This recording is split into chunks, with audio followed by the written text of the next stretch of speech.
I'd like to call the meeting to order. This is the meeting of the Town of Truckee Planning Commission. We'll start with the roll call. Commissioner Tarnay? Present. Vice Chair Hall? Yes. Chair Zabriskie?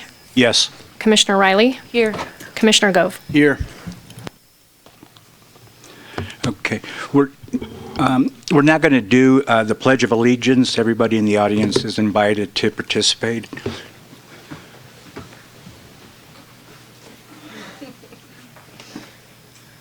I pledge allegiance to the flag of the United States of America and to the republic for which it stands, one nation, under God, indivisible, with liberty and justice for all.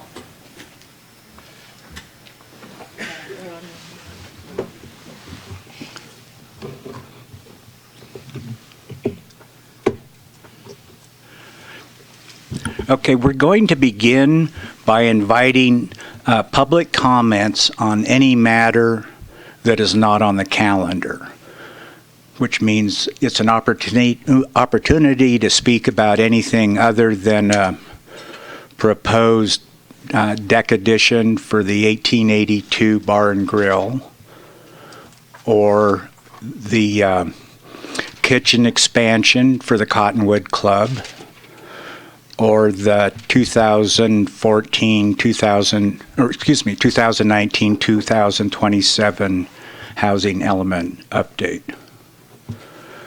Does anyone wish to make any public comments? If they do, would you please go to the lectern?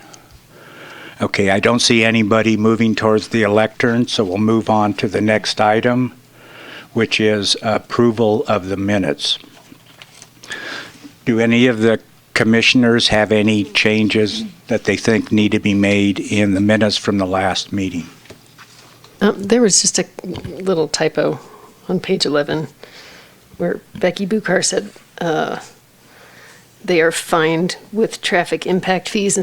I'll make a motion to approve the minutes as corrected by Susie. Okay, why don't we go ahead and start at your end, Dave? I'll second the motion. Okay, all those in favor? Let's go down the road. Yeah. Aye. Aye. Aye. Okay, the minutes are approved. Now we'll move on to the first item on the regular meeting, and this would be, we have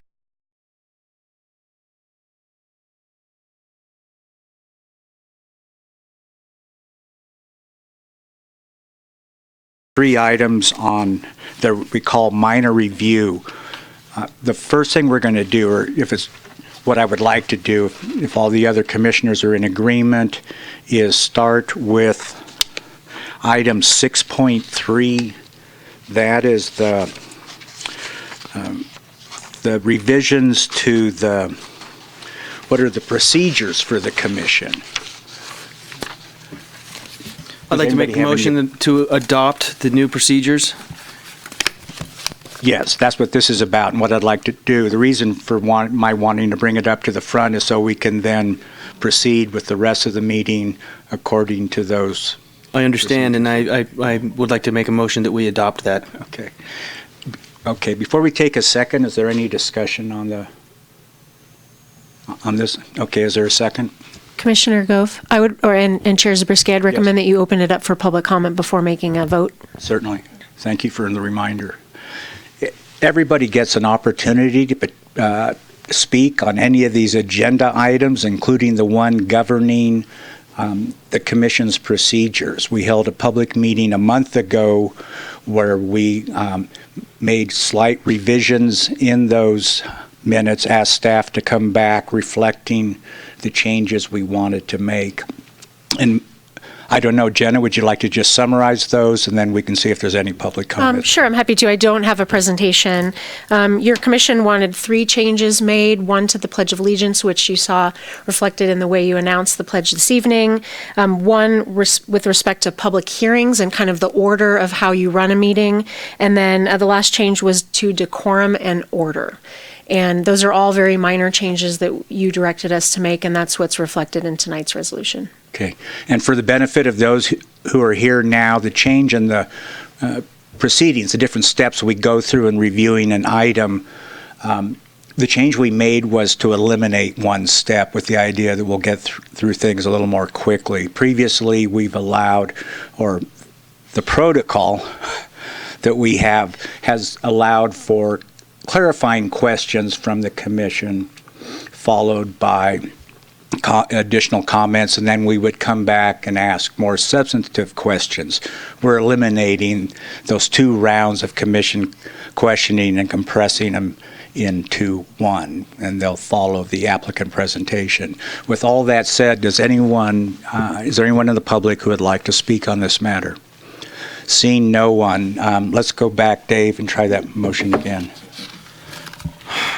I'd like to move that we adopt Resolution 2014-14 to amend the adopted rules of procedure for Planning Commission meetings and related functions and activities. I'll second the motion. Okay, we'll start down at your end, Susie. Yes. Yes. Yes. Yes. Yes. Okay, it's unanimously approved. Now we'll go back to minor item 6.1. I realize it's not minor to the applicant, but for our purposes, we treat it that way as a matter of procedure.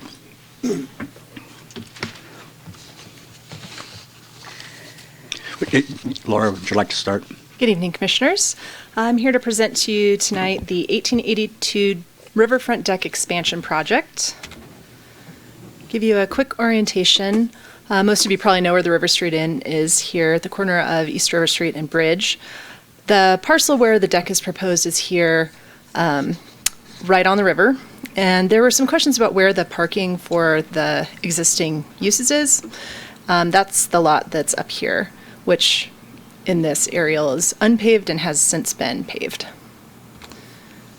Closer view of the 2 parcels that we're talking about tonight. You've got the 1882 Riverfront building here, then the town-owned parcel here. You can see these kind of faint yellow lines are some additional parcels that are privately owned, and then here is part of the public right-of-way. I took a stab at trying to show what the limits of the sale area would be, which haven't been completely defined. There's some conversations going on with applicants and engineering about what the exact area would be that they would want to see as part of the potential future sale.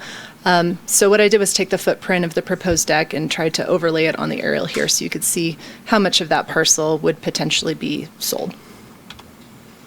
Here's some site photos showing the view from the bridge, so you can kind of get an idea of the slope, the view looking towards the river, and then the existing outdoor dining area for 1882.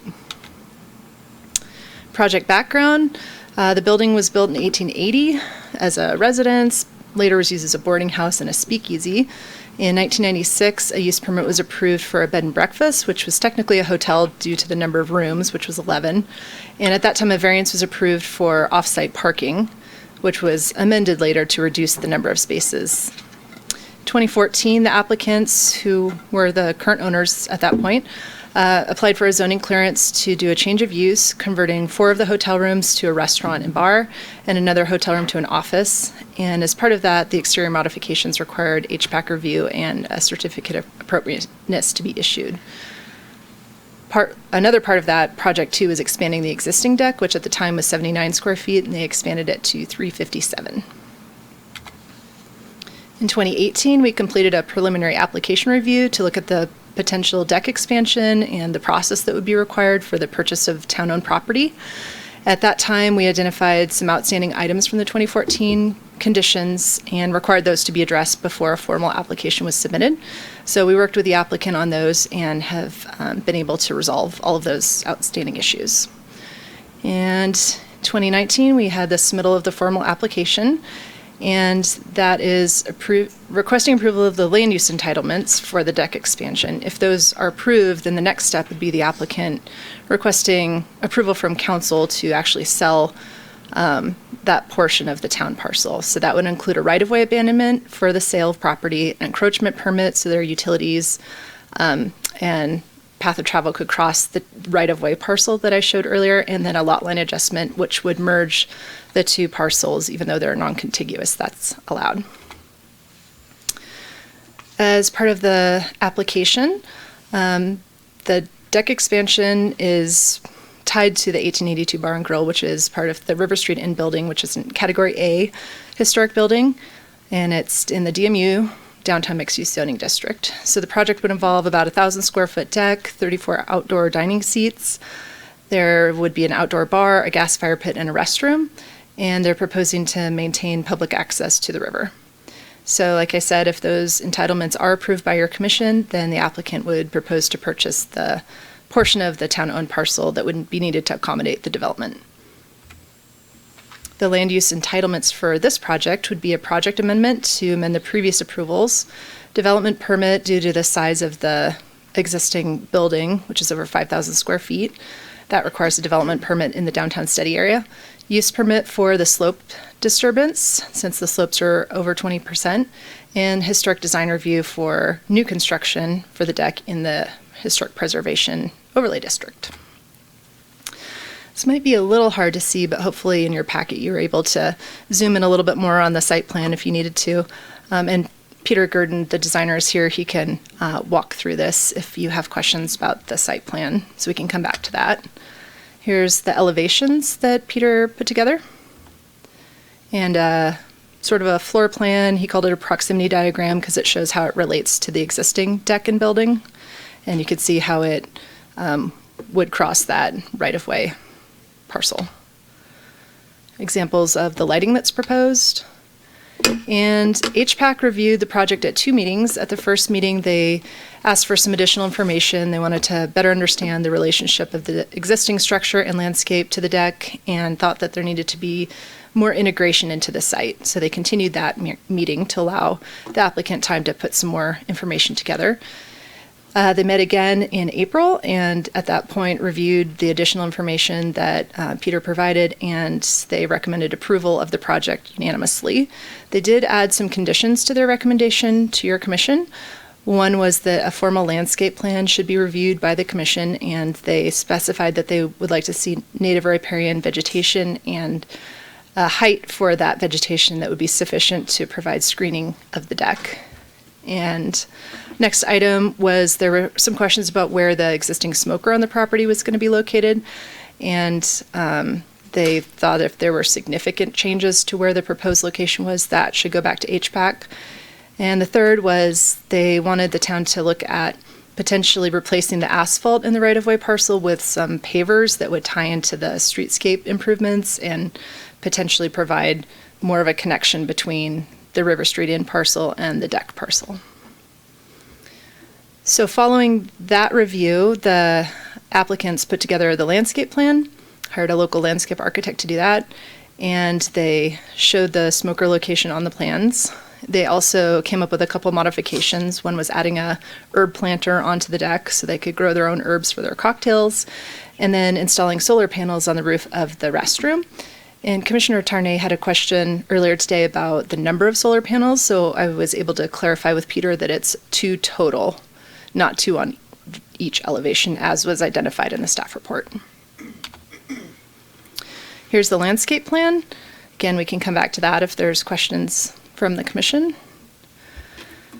One of the things that we looked at was the general plan consistency and downtown specific plan consistency. The land use designation is the downtown specific plan area, and both the general plan and the specific plan talked about having a comprehensive revitalization strategy for downtown Truckee's riverfront, and that was adopted in 2005.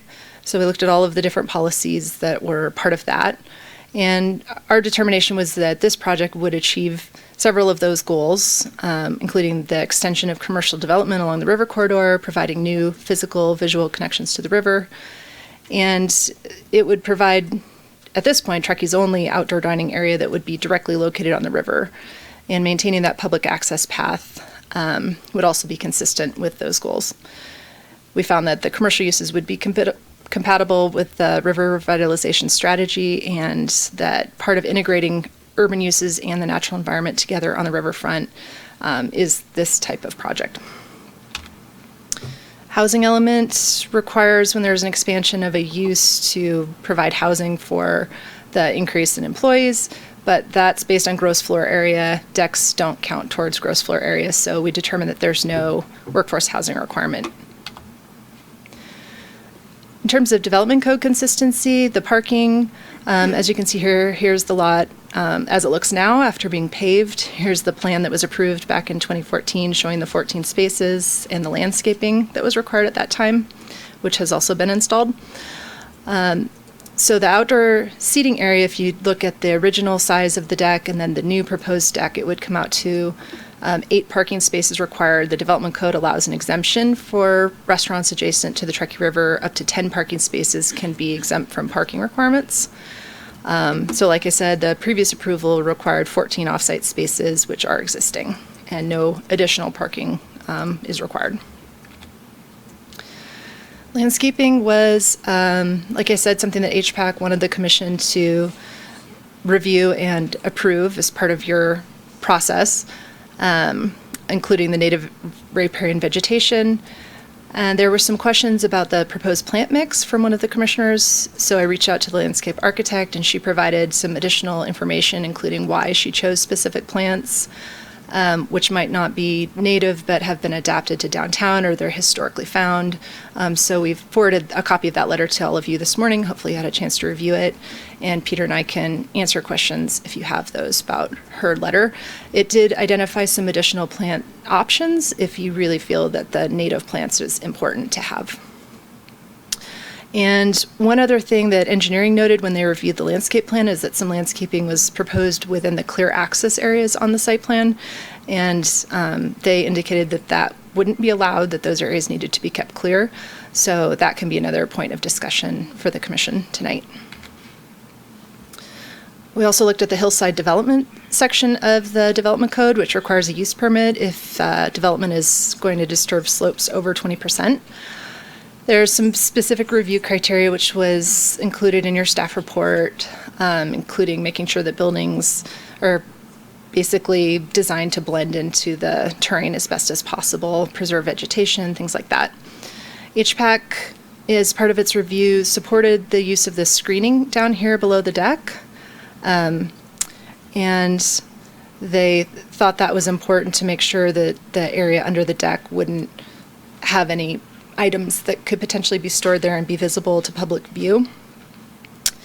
So that's something that your commission will need to talk about tonight, since it does add a little bit to the bulk and scale of the building to have that additional siding there. So that's something that you can talk about, whether you think that that's a good addition or would be better to just have the deck and then have some more landscaping to provide that screening rather than the wood slats. There was also a question about the river setbacks and where the 100-year floodplain is. It was a little hard to see on the site plan, so I tried to show it here. The blue line is where the 100-year floodplain line is, and then the red line is the river setback. And I did my best to show that. If Peter can correct me if I got any of that wrong. So how the river and stream corridor or development standards work is that if you're in the downtown study area, you have a different setback from the river, which is a foot above the base flood elevation. And so as you can see from where the setback line is shown here, all the development is proposed outside that. There were also some questions about fish and wildlife and Lahontan requirements. Those apply if there are disturbance and development within the floodplain. So we're assuming that those would not be applicable to this project since no floodplain encroachment is proposed. But I did include those comments from those agencies in the conditions of approval so that when we go to building permits, we can double check with them and make sure that they don't have any requirements. We received 2 public comments. One was from a property owner who lives downtown, was in support of the project. Another was from an adjacent property owner who had some concerns about the access to the river, lighting, parking, the smoker location, and how the sale of town property would work. So your commission has copies of both of those. Hopefully those were given to you in time to have a chance to review them.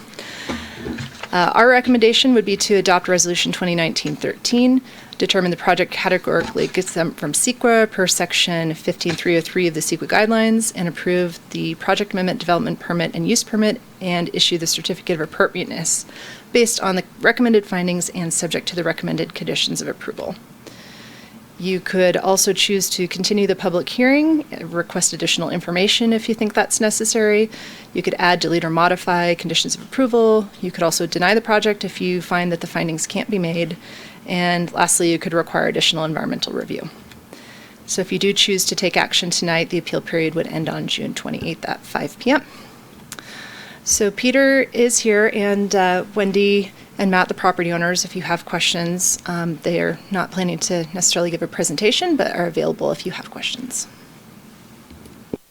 Okay. What we normally do at this time, and we'll do tonight, is give the applicant an opportunity to make a presentation for up to 15 minutes. Then we'll take any public comments, anyone who wants to come up and express any views on the project. And then the applicant will have an opportunity for a 5-minute response to anything that the public might have said. That will then be followed by commission questioning of either staff or the applicant. Now, if I understand correctly, the applicant said he's not going to make a presentation. He's willing to skip that, but be available for questions. Is that correct? Correct. Okay. What I want to do then, what I think we ought to do then now is open this item to any public comments, and then I will have questions, I at least will have questions for the applicant and questions for staff. So let's begin. Anyone who has public comments, please come up to the lectern, state your name.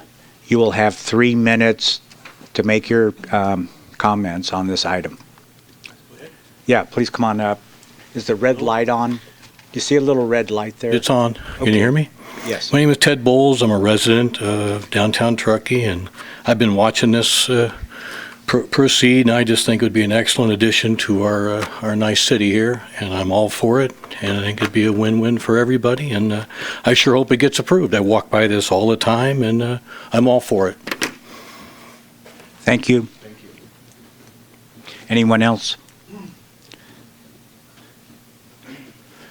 If everyone who wants to speak would stand over by the lectern, we won't have to wait so long between the comments. So I'd appreciate everyone standing over there who wants to speak. Okay, would you please state your name? Michael Monroe, Okay. and I'm just a longtime Truckee resident, but I remember when there was a house there, and That was our house. that was there. And now we have a rock, basically retaining wall or holding that soil back. This seems like a very attractive improvement to the riverfront. I know you can, since 2005, it sounds like we looked at trying to clean up West River Street and moving the industrial out and up towards Pioneer Trail. So it seems like we have the only town with a river going through it, it seems, that doesn't have anything on the river. And so it seems like a good move in the right direction of tourists, locals being able to enjoy that property and that beautiful scenery going through. So I'd love to see it go. Thank you.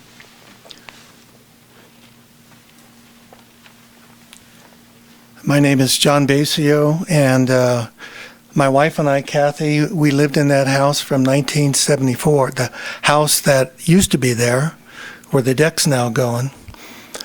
We lived there from 1974 to 1992. Then Caltrans moved the bridge from 35 feet away to 7 feet away. To make a long story short, we basically left. We sold it to Caltrans, went to Tahoe Donner, and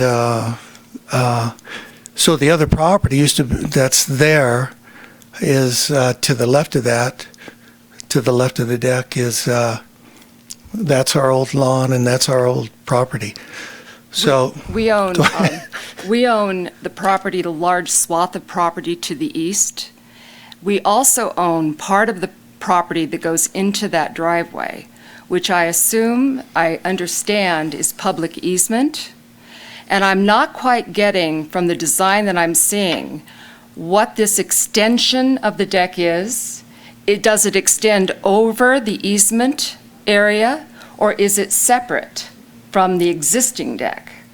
Is there a portion of property between, part of which we own? We're very concerned about liability issues. I can't for the life of me, if you would, could you put up that rendition of the deck expansion again?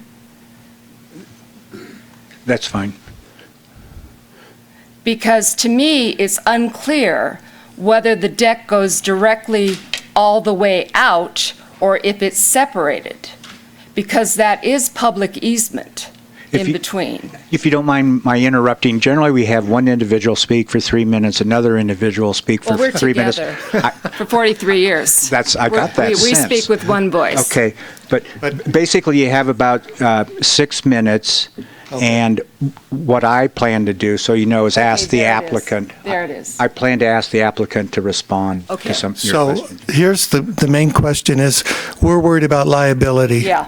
And so we proposed to Wendy and Matt that if they would pay for the insurance, for liability insurance, then it's fine to be on that property. But if they can't pay for the liability insurance, then we are liable. Yeah, And we're so, very concerned. and so our only option is to build a fence so that nobody can go through that particular part of the property. But if Wendy and Matt would like to pay for the liability, it would not be a problem for us. That'd be great. We want them to do well, but we're afraid of it. We're going to be liable, and so we're going to have to start putting locks so people can't go. It's through our property. They're going through our property everywhere. Yeah. And we're very concerned about liability. So that's what. Okay. May I speak? Can I get your name? I'm Kathy Bazio.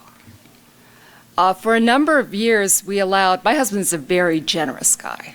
He allowed Wendy and Matt to use access to their building through our property. In fact, when he reconstructed the fence about 5 years ago, he constructed the fence in the front near East River Street shorter with a gate so that their delivery people could go through into the basement to store goods. Well, we became aware of the liability factor, and we asked them if they could possibly do a license with us, a lease arrangement, and they basically said no. But as of today, we're on the hook. If a delivery person comes in, especially in the winter, and slips on ice on our property, we're very concerned about this. The initial placement of their smoker was on our property at the end of that driveway, and it actually blew up and burned our fence. They replaced it, it was fine, but the fact of the matter is that we have some liability issues here that we are not comfortable with. And I want to know if that middle section, if it's all deck or if it's separated. Because how are you going to get food from the main building to a second deck? I don't understand this at all. Because they'd have to go through our property to do that. Yeah. And then, once again, we'd be liable. Okay, thank you. Okay. Okay, thank you very much. Johnny Mullen. Good evening. My name is John Moen. I've been up here since 1979. I'm a resident. And I think I understand what the Bazios are saying. They're saying this is a beautiful addition to Truckee. I mean, who gets the opportunity, as it's already been presented, to have cocktails out by the river? Our most precious jewel is that river. And I love the approach of how the town and the planning department is working on improving that area from an industrialized point of view to more of a recreational, more inviting to the public. But I think I understand what the Bezios are saying. If you look at page 7 of 14, there is a bifurcation of the two decks. It's disjointed. The second proposed deck is on a very large slope. The concerns I think the Bezios have with this particular property identified on page 2 was that was their egress and ingress to get on their private property. That's the property to the east.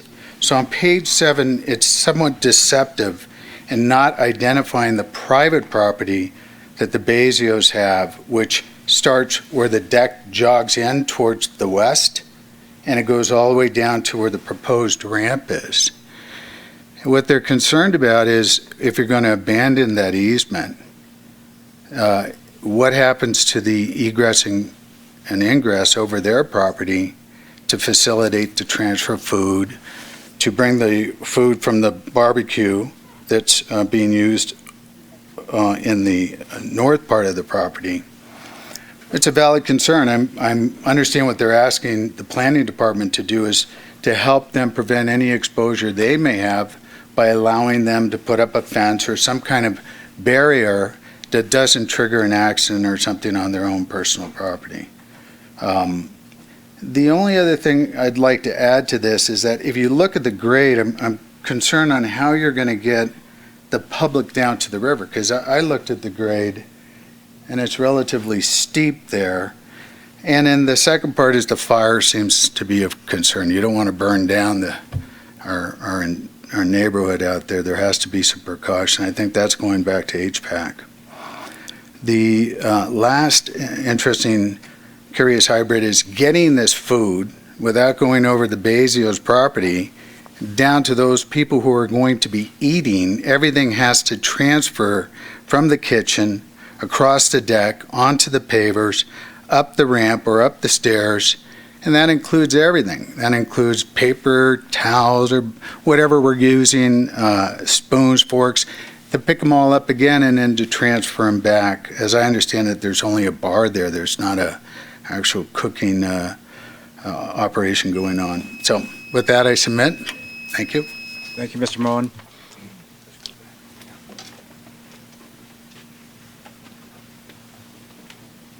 Okay. Now, the applicant does have an opportunity to provide a response or take questions.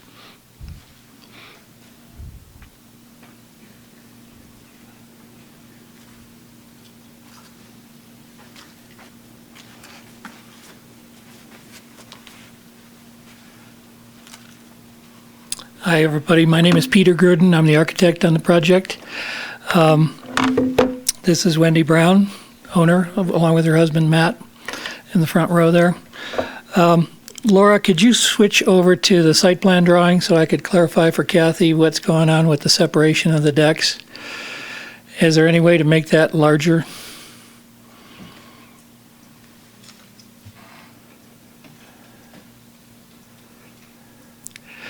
My point is there's a clear separation in the existing deck and the proposed deck.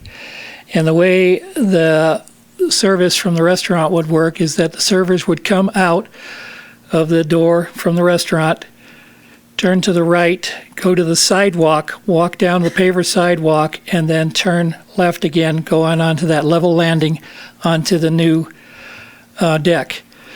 The access easement is 12 foot wide, and it's to be maintained as an access easement. There will never be any activity going on in that spot, and that's per the town engineering division. So the Bezios would have access to that property continually, even when this deck is in operation. So there's really no blockage of anything, and there's really no liability concerns for them because the servers are traveling on the public sidewalk. There's nobody that's going to be walking actually in the access easement. And that's how we kind of determined the use of this. Do you have anything else on that? I don't think so. While you're thinking, can I ask a question? Sure. Can you go ahead and tell me what prevents the public from wandering into the easement? Well, that's a good question. And possibly signage, possibly a chained area across that would say, private property. We haven't really looked at what we could do there, but I'm sure there's some fairly simple solutions to that question to keep them out of there. And the other thing would be for the owners, Matt and Wendy, to just tell people, you're not allowed to be in there hanging out. Just get out of there. Go onto the deck. That's where you want to be anyway. The deck is a much more inviting place than the asphalt driveway. Well, what prevents anyone from just wandering across? I have a bad habit of cutting corners rather than going all the way to a corner often. Why There's wouldn't? really no reason to go down that driveway.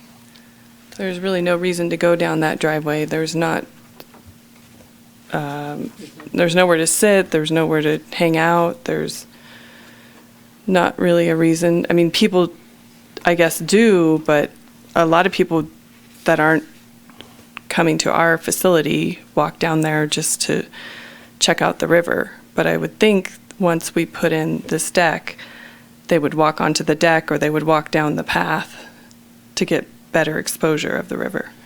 Okay. I think we're easing into commission questioning, and I'm fine staying with that at this point so we can get this worked out. Susie, did you want to start with questioning on this issue? Just specifically addressing that, I find this visual to be not very clear. Do you have the other one with the ramps shown on it? So to me, it looks like, first of all, your bike rack is around through this area. So to get to the bike rack, you have to go on this private property, I'm assuming. I am also not clear on where the line is between. Where is the line for the private property? Is the whole pavement? It sounded like part of that was town and part of that was Basio. So where is that line? Is it where that deck jogs in? Where the deck jogs in, And yeah. the deck doesn't appear on here. Okay, so it's the existing deck. Can you hold up for a minute? We're not going to be able to get you recorded if you're standing over by the map. And we do have a pointer. Oh, and we have a mic here. It's working its way over to you.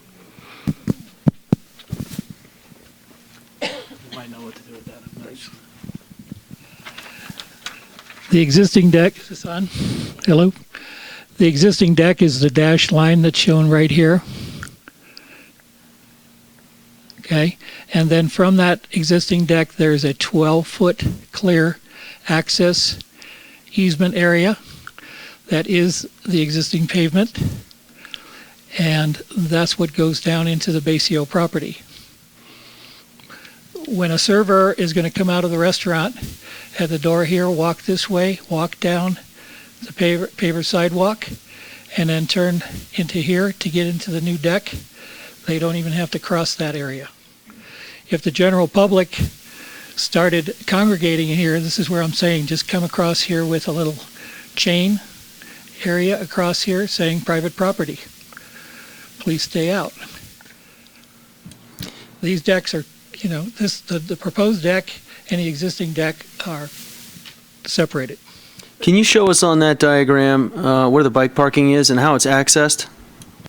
So the bike rack is back here. A person that has a bike can come this direction, go right alongside of the deck, the existing deck, turn, head over towards the turret, and park their bike right there. And that is all in the easement, the public right-of-way? That's public right away. No, it does go on Basio property. So we would have to move that. Not necessarily, because when they turn here, they could get back onto River Street Inn property on this edge of the deck here. It's very close. Peter, there, it says face of building on this site plan. Is that not the door that goes out to the deck currently? I'm kind of confused. Yes, that's one portion of the deck. The second portion of the deck is out in this area here. It extends where that dashed line on the asphalt Is that? That's above, yeah, it's above. So the that is encroaching into this easement? It's Yes, not it- that black line, that's the property line? is No, the- that was approved when we did the That's town 2015 expansion. So the dash line deck was approved, and it's on the town portion of the easement or Correct. right-of-way? That's Partially, correct. Okay. yes. I can hold my questions if we're going in order, but this was kind of relevant to what we were talking about.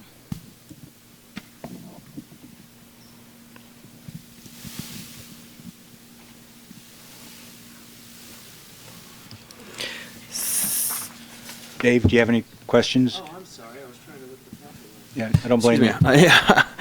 Yeah. Question for town, if we could, I mean, do we have an overlay of where the property lines are on this that's a little bit more clear to understand? The overlay was the one that I tried to put together showing where the footprint would be. I could show that one again if you. That might help. Figure 4, that's the figure 4 site diagram? Yeah, that one.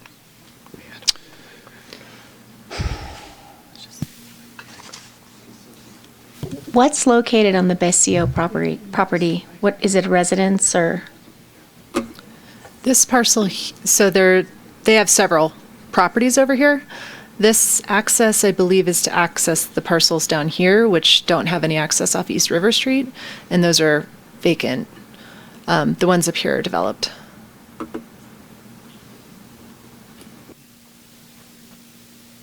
So where your pointer was, there's a little square that's not inside that yellow part if your pointer moved to the left a little. That's town property right there? Correct. And then where that line is there is where the Besio property starts. Which line again? This is according to the parcel overlay, so this might not be 100% accurate. It's not a survey, it's just data we get from the county, so.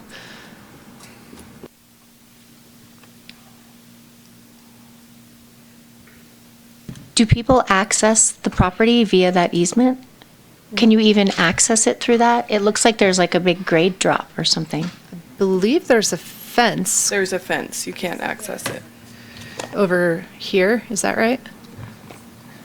Yeah, the proposed access is for future access to that parcel. Got it, okay. So kind of feel like, so the town property is the right-of-way where the existing deck is in the town property, and adjacent to that is the Besio parcel. Like Laura said, the parcel that has a house on it accesses off East River Street. But this vacant parcel, the idea that to maintain this 12-foot access easement is for future access to that parcel if it ever develops. Presently, there's access and there's a fence there, so if someone occasionally needed to get in, they could, but there's nothing proposed at this time. What's the zoning on that parcel? I believe it's residential and possibly commercial, is that right?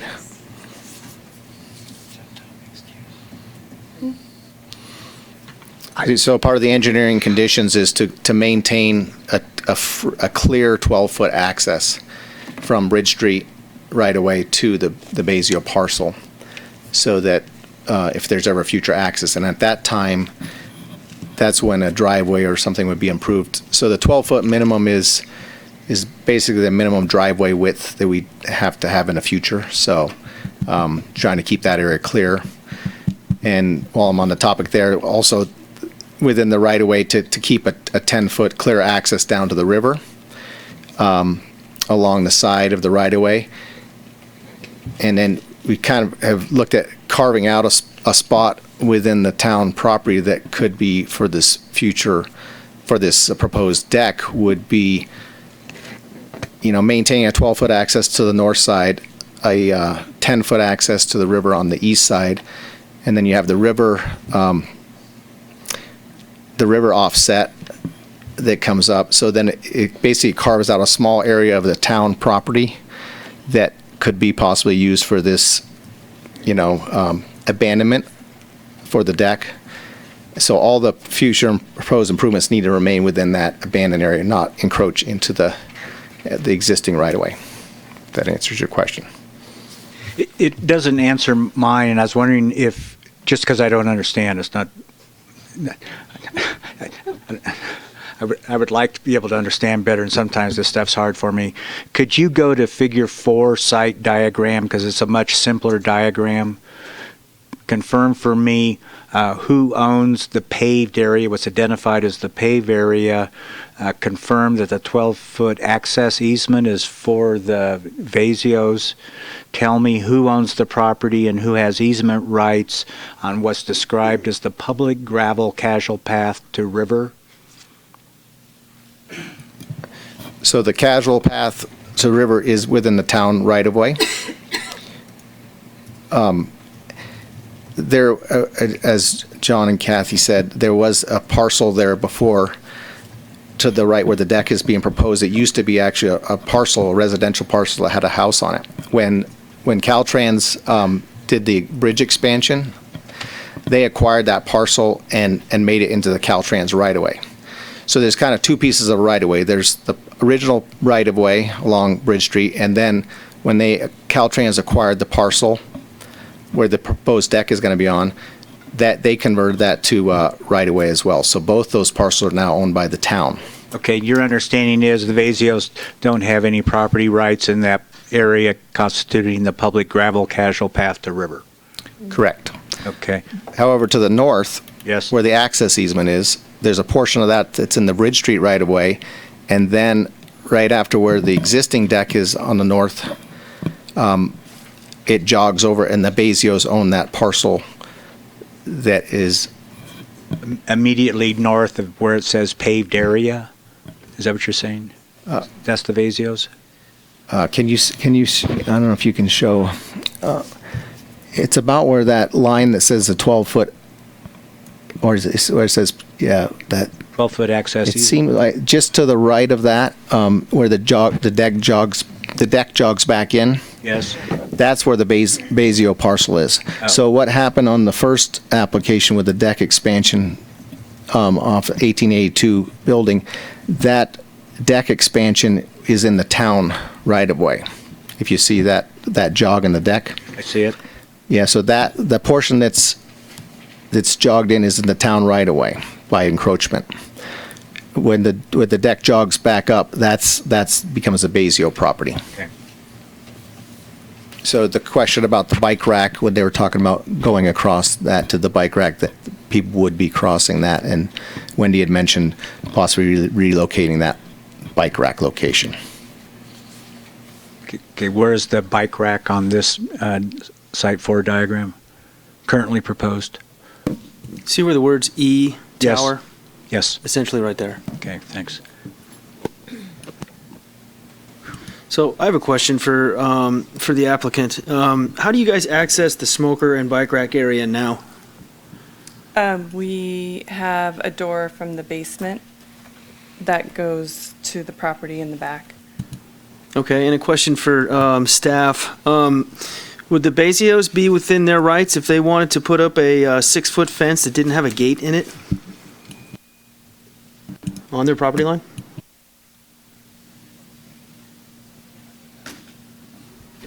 Yeah, I mean, fences are allowed in the historic district, and they could either relocate or add another fence to make the distinction of their property line. So for me, the issue comes down to the bike rack, it seems like. Right now, everybody's neighborly, and they want to try and find a way to work it out, which is good, but you never know how things are going to play out in the future. Has the applicant given any consideration to relocating the bike rack, thereby alleviating the concern that people will be walking across the property line? Yes. Potentially in front of the building would be a good spot, or on the landing of the new deck. That's all the questions I have. Does anyone have more questions on this particular topic? Nikki? The issue at hand. I want to talk about flowers. Okay, I want to talk about access. We talk about different things. Have you guys considered, or has it been discussed to abandon the easement and you purchase this from the Bazios in the town? We have approached them with that. They're not willing to sell. Bazios are not willing to sell, and the town will not relinquish the. That's not true. Well, I'm sure and we're not taking. We were just talking Talk about from that the- from the particular audience. portion. We have Just- approached them. I mean, with that. it seems like that it would make it the would most alleviate sense, right? everything if you could just have that piece pay its market rate value, and then we wouldn't have this disjointed situation and this access issue and liabilities and Because apparently the Bezios have some stipulation with Durant and Bender that they have first right of refusal on the property. I did approach them to buy that little square back there. Yeah, yes, I did. Okay. And I'm sorry, let me interrupt. Okay, and I just- don't want to. I know but this isn't this. but apparently they have to offer it to Yvette and Jeff first, and so that wasn't an option for us. Okay. While you're thinking, I'm sorry to interrupt. There are some matters of civility that we try to maintain here. People may hear things, people sitting in the audience may hear things they think are objectionable. You need to just kind of hold that for some other occasion. And once you've spoken at the podium, that's it, unless the commission elects to call on you to come up again. So I'd like everyone to stay calm, stay quiet, listen. It's not unusual to hear things with which you disagree. Just that's part of the way we operate. And we will try to clear everything up here as best we can. Thank you. Now, who has a question? Well, I'm ready. I have other questions, but not related to this access easement. Is the town supportive of selling the parcel to them, or the section that's needed for the deck? Do we know that? Is that? Town council would have to make that decision, so we won't know for sure until it goes. Do you foresee issues with doing that lot line adjustment? Does it make any other lot not non-conforming, or? No. Thank you. I do want to add that the access easement doesn't just go to the parcel that we're talking about. It goes further to the east to a parcel that Bezio owns also. So that's the portion that we're talking about with the Bezio parcel. But then I think your question was about the portion that we're potentially abandoning for the deck. No, I was asking about the not the deck part, the part that's under dispute in terms of public usage and town property intersecting with the Bezio's property. I mean, that's what I thought Drusha was referring to in terms of would the town be open to a sale or an easement abandonment if, you know. We would want to keep that, we would not want to give up that portion of the right of way because that access is not only the adjacent Bezio parcel, but the one next to it. So yeah, I think to answer your question, the town is not interested in abandoning the portion. That's why we have a gap between the existing deck and the proposed deck is to maintain that town right of way. And that's not part that's going to be abandoned. Okay.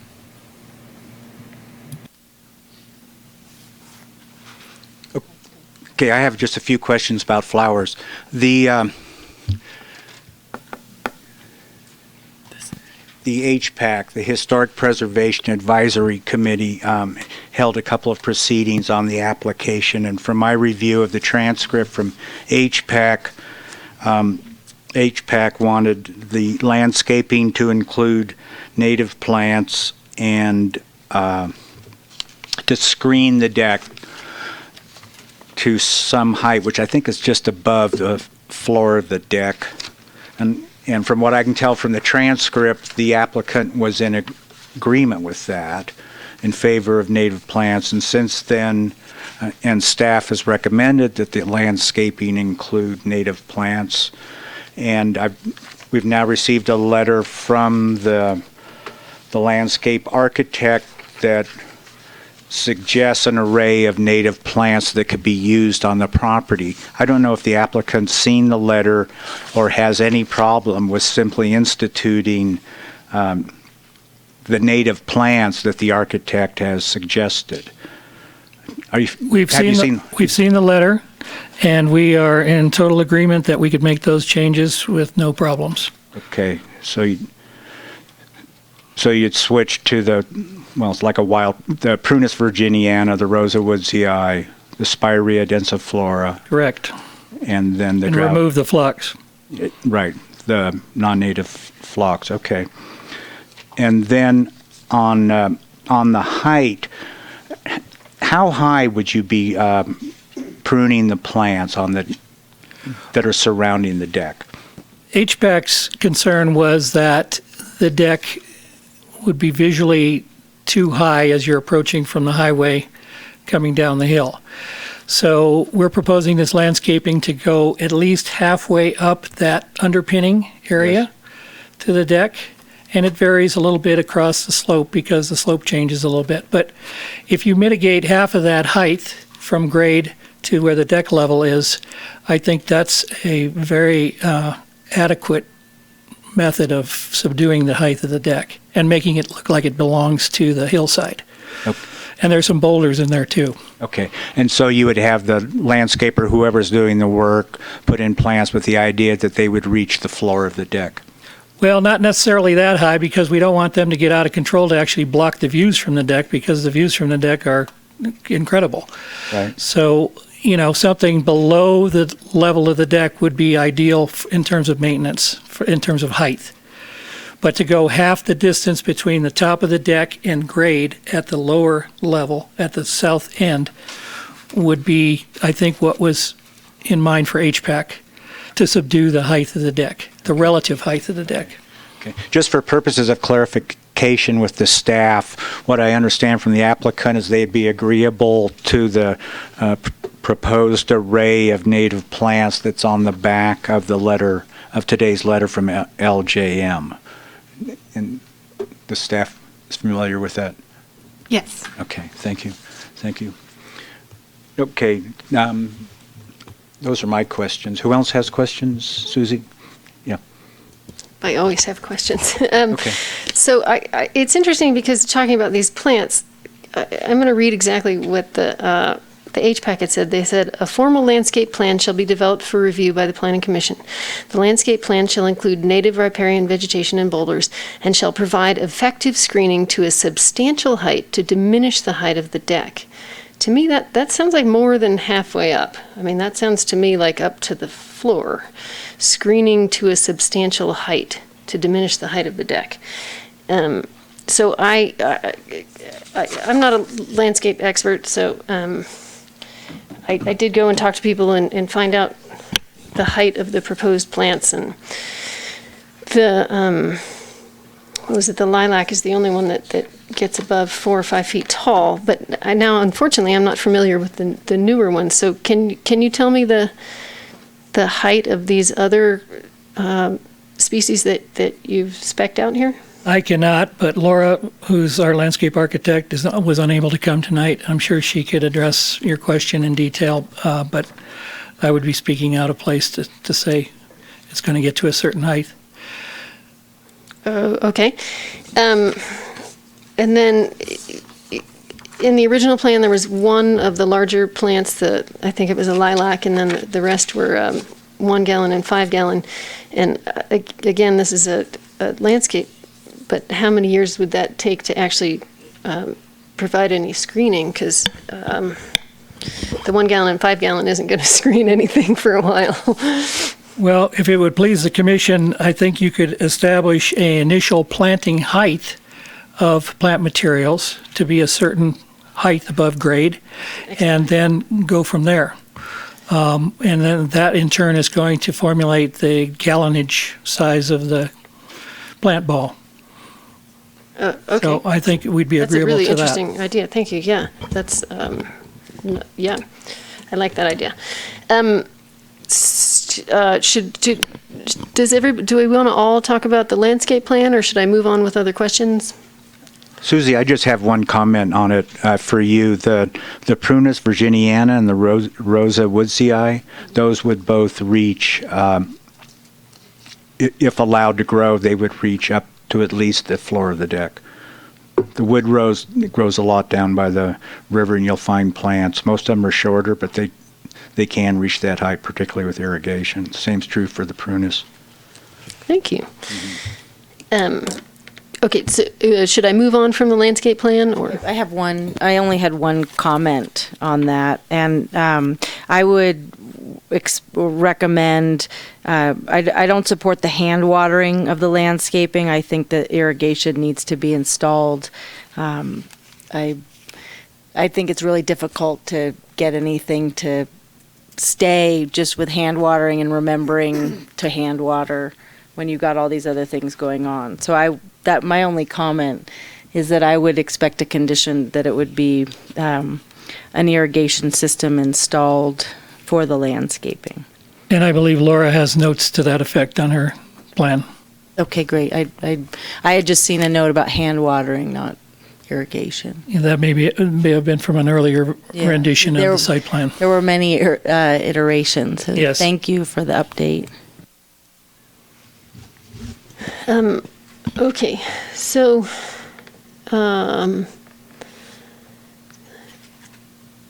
moving on from there, I like the suggestion of the pavers. I don't know if there's anything we can do about that. It sounds like engineering is not thrilled on that idea, but it does seem like it would provide a little bit of a visual connection for these two separate entities. I also like the idea of trying to incorporate low-impact development stuff into something like this, and if we had permeable pavers that are mostly for pedestrian traffic, we could help decrease runoff pollution and sediment going directly to the river, as well as lowering our hydrologic storm peaks. But again, I don't know if the town is into doing that, but if we could incorporate it, I would be in favor of that. So I want to talk a little bit about the solar panels. Thank you for clearing up that it was only 2. It was very confusing when I originally was reading that there were 4. So the solar panels, it says you guys are hoping to power the string lighting, correct? Correct. So kind of in relation to that, is it going to power the down lighting as well that's on the restroom building? Yes, all the lighting is LED, so it's very low wattage. So each solar collector is 100 watts. So you've got 200 watts of power, probably trying to power 60 or 70 total watts of LED lighting. So and the idea that they're going to be facing east was a little concern to me, but it's going to be used in the summer. Sun comes up early, stays high. Solar collectors get charged up completely by noon. Is there battery? I mean, you're going to use the lights when the sun's not shining. Yeah, well, there's battery backup too. So the solar panels are charging up some sort of battery Correct. thing. Okay. And then do you need bar lights as well for the bartender out there? Is there some sort of lighting for him, or it's just the string lights? Just the string lights right now, and we're hoping that that's going to suffice. The bar is a portable type bar, which is allowed to be uncovered per the health department. So, we don't want to get too extravagant with it. Okay. And then for point of sale type of stuff, they would have like an iPad or something portable. You don't need a register. Yeah, it would be based off of the point of sale in the restaurant, but a handheld device. Device would do that. Okay. So as far as the lighting goes, at first I thought they were, the little tiny Christmas lights, but these are fairly sizable bulbs. So I actually Googled it, and a quick Google turned up 3 options that actually do have the dark skies shading on them. And I would really like it if we could comply with that. I know that you could get by without it, but there was 3 different ones: Harbor LED string lights, and Brighton Vintage LED Cafe string lighting, and String Light Company that had the shaded ones. Since it is a more substantial bulb than just like a little tiny Christmas light, I would love it if we could comply with the dark skies thing. I will say it was really hard to find the downlighting on the attached drawings, because that one very compact, tiny drawing, I guess, had it on there, and there are 3. I had Laura point those out for me. So then also going back to the bar, is there water service at the bar? Yes. Yes, so it will be plumbed. Yes. Even though it's a temporary bar, you'll be able to then move Shut the it bar. off, yeah. Okay. And then there was concern about something they mentioned about the drain from the bar. that is hooked into the sewer line, right? We're not draining through. Yeah, we'll have to plumb to the bathroom, so we'll plumb for a hand washing sink and 3-compartment sink at the bar. Oh, okay. And be able to just shut the valves off in the wintertime. Okay. And drain the pipes. Excellent, thank you.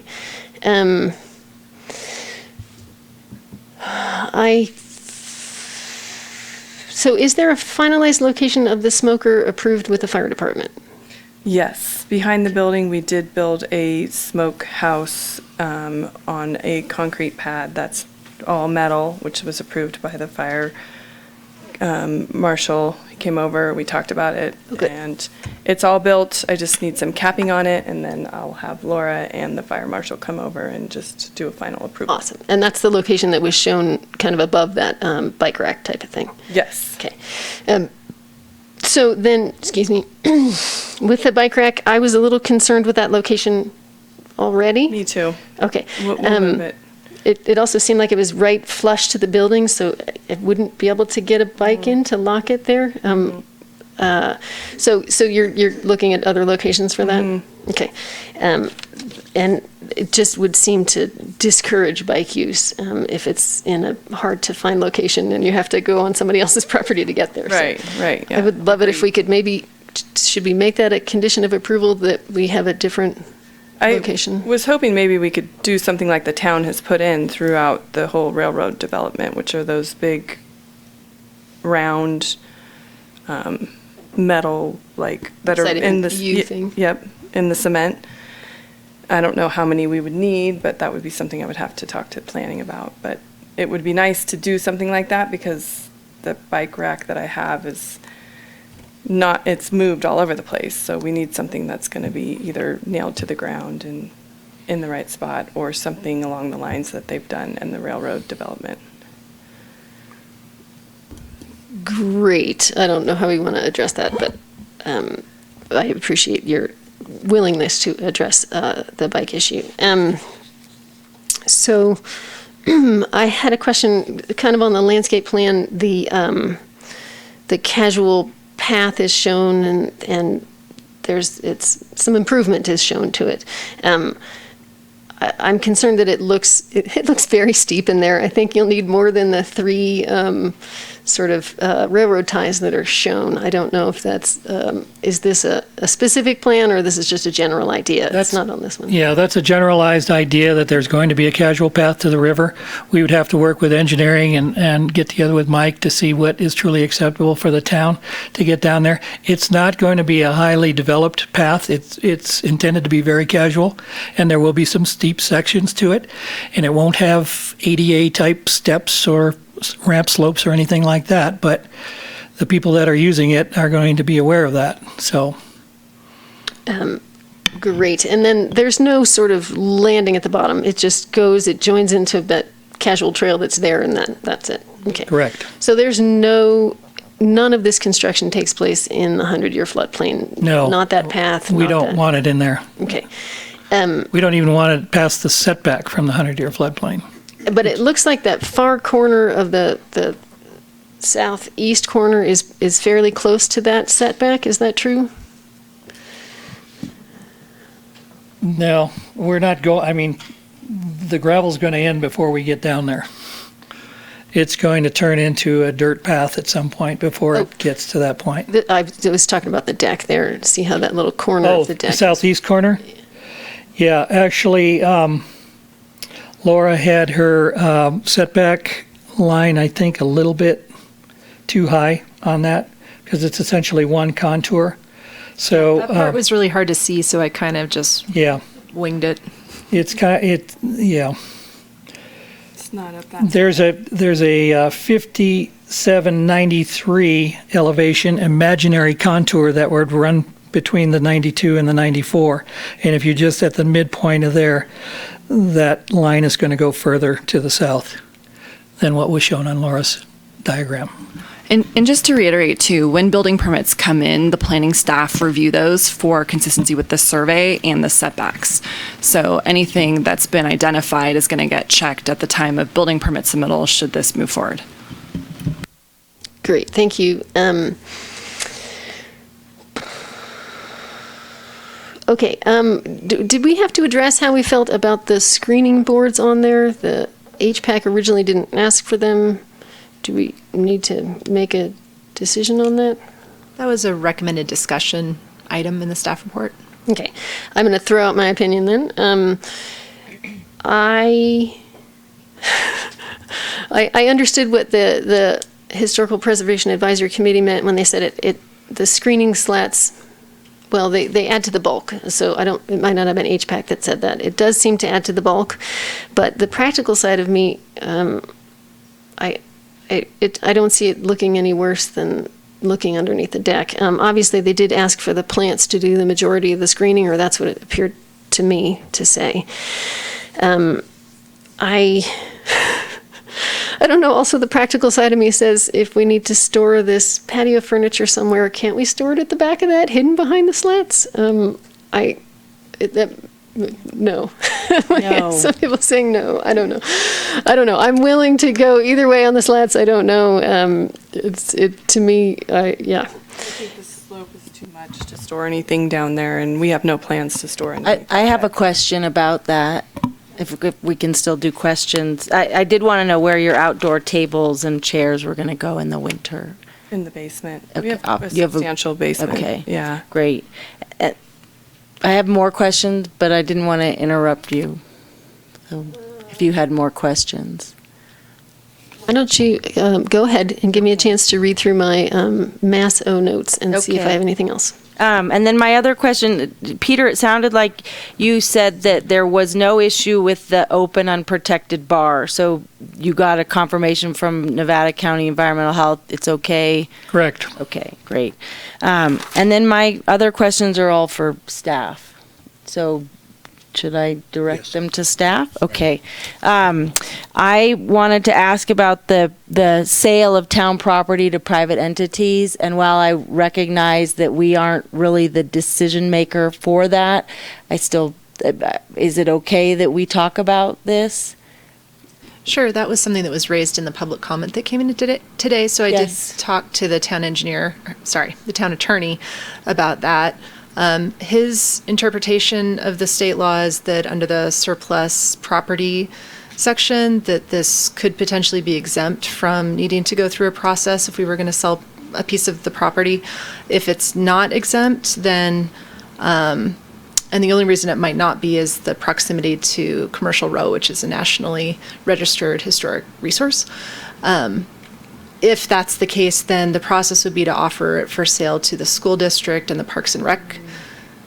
Public entity. Yeah, and we don't anticipate that either one of them would be interested. But if we do need to go through that process, he said that we would do that. Okay, and then have you done this before? Has the town sold property to private entities? Yeah, I mean, it's actually pretty common downtown because of the historic property lines. So High Street, we have several properties where the road was encroaching onto what should have been someone's private property and vice versa. So we've done that quite a bit through an abandonment process. And then how is the price determined? I think there was some mention, but how do you determine the value of that land? We worked with our management analyst, and she had some numbers from an appraisal that was done recently, and determined that that appraisal could be used to figure out the purchase price. Is there a public benefit nexus required as part of this transaction, or that's not relevant? I don't believe so, no. Okay. No. Okay. And then I had a question about condition number 17, if you could explain that. I didn't totally understand it. It was thinking about payment about improvements or contribution of improvements. Yeah, that's an engineering condition, so Mike could probably answer that.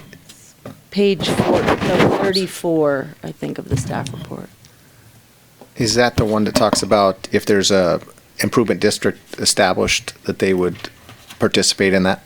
Yeah, the economic developer incentive program, loan agreement, and yeah, something about a maintenance district. So typically, projects are responsible for maintenance of their frontage improvements. And then in some areas of town, we've done these maintenance districts, and everyone participates in those, like we did in Brickletown. and we're doing on Envision DPR, and then the rail yard. So if a district is formed in this area on West River Street or East River Street, that they would participate in that district for the maintenance of those improvements. And they already did they did the pavers adjacent on the sidewalk, correct? Adjacent to the hotel. Correct. So right now we have a maintenance agreement with them for those improvements, and it was just saying in the future. I believe it is. I don't have the exact wording, but I think it's in the future that if they would participate in a maintenance district. And how does the town feel, to kind of tie into Susie's question and HPAC's recommendation about installing pavers on the town portion of the easement to create kind of this sense of congruity or just connection in an otherwise disjointed layout? Well, first of all, they talked about the existing deck is at a certain elevation, and then you go on the sidewalk out by the road, and you go up a ramp to the other deck. There's kind of a separation. There's a separation. The driveway actually goes down a bit from the road, from the back of the sidewalk. We want to maintain access there, but we really wouldn't want to make improvements there to have people going in that area. Paved or and graded. Typically driveways that, if there was a future driveway there, it would be required to be a paved driveway and not pavers. So we don't really envision doing any improvements to that area now because it's just supposed to be kept clear for future access, and not improved and not used as part of the project. And we really wouldn't want to connect the two and have people congregating in between the two decks. Okay. And then the staff report mentioned the issue of litigation with regards to HPAC minutes, and then clearly there's some issues at play. Do we need to be concerned with that? Is that part of our purview, or should it weigh into our deliberation, or is that's separate? It shouldn't impact our conversation. I mean, as far as you've gotten public comment, you would want to consider the public comment that you've gotten, but I think you're relying on the staff report and the information the staff's put together for you, and the fact that if it gets approved and comes in for a building permit, they'd have a survey and these other things. So I think to the extent you want to consider public comment, that's your role. As far as sort of litigation potential, that's really not something that you need to fully discuss. Okay. And those are my questions. I do. I'd like to opine on the screening because that was brought up. I'm in favor. We're not to deliberations yet, but if it relates to a question. Well, all right. If it helps guide the questioning, that would be good.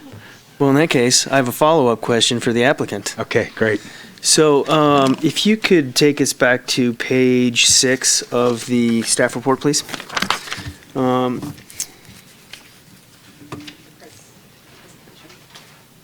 I'm sorry. Didn't we have the staff report up there where we're looking at the elevations?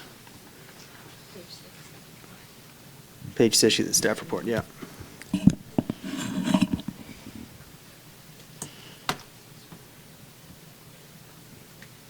There we go. Actually, yeah, no, go back. Right here. We can start here. So, Peter, question for you.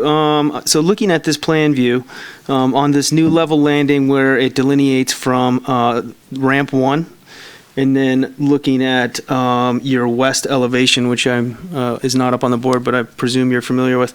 My question is the intention that the handrail will end, or the guardrail will end at the bottom of ramp number 1 where it's delineated at the down point?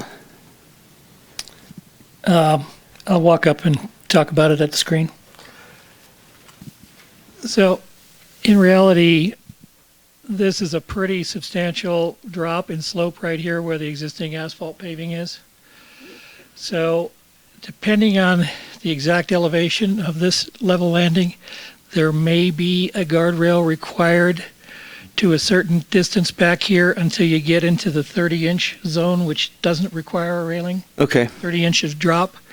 So your question is, yes, there probably would have to be a railing back a certain distance. It might be half the distance between where ramp 1 starts and the edge of the sidewalk. Okay, so I'm circling back to the access, and I know that the access to the building, the existing building, that, you know, the railing does go all the way to the curb. I guess my question is, would the applicant be willing to have this guardrail come all the way to the curb to facilitate a little chain that says, you know, private property, do not access, et cetera, to try and alleviate that? Definitely. Thank you. Can I add, though, that we may not want to have that chain that close up to the sidewalk?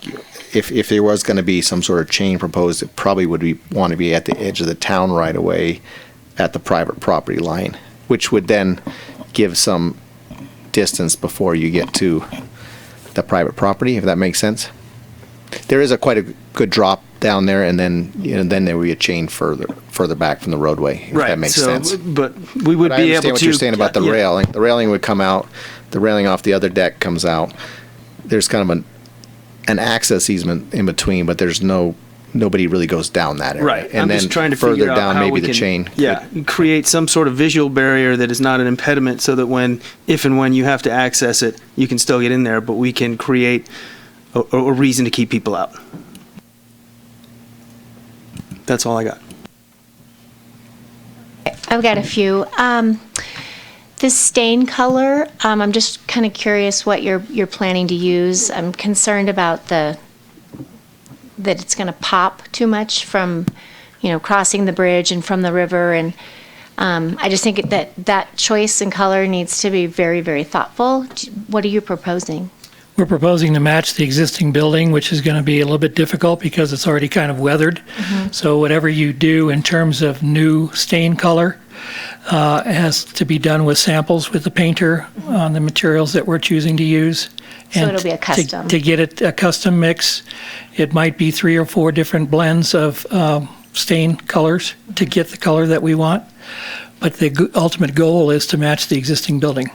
Okay, and that's a good weathered brown, and in the painting, you know, it looks kind of orangey, and I just want to make sure we're not using that that redwood. We want to match the color of the shingles on the existing building. It's canyon brown. Okay, now, all right. And we'll stick with that, and we'll have our painter match it as close to as possible. Makes sense. We actually just restained the existing deck railing.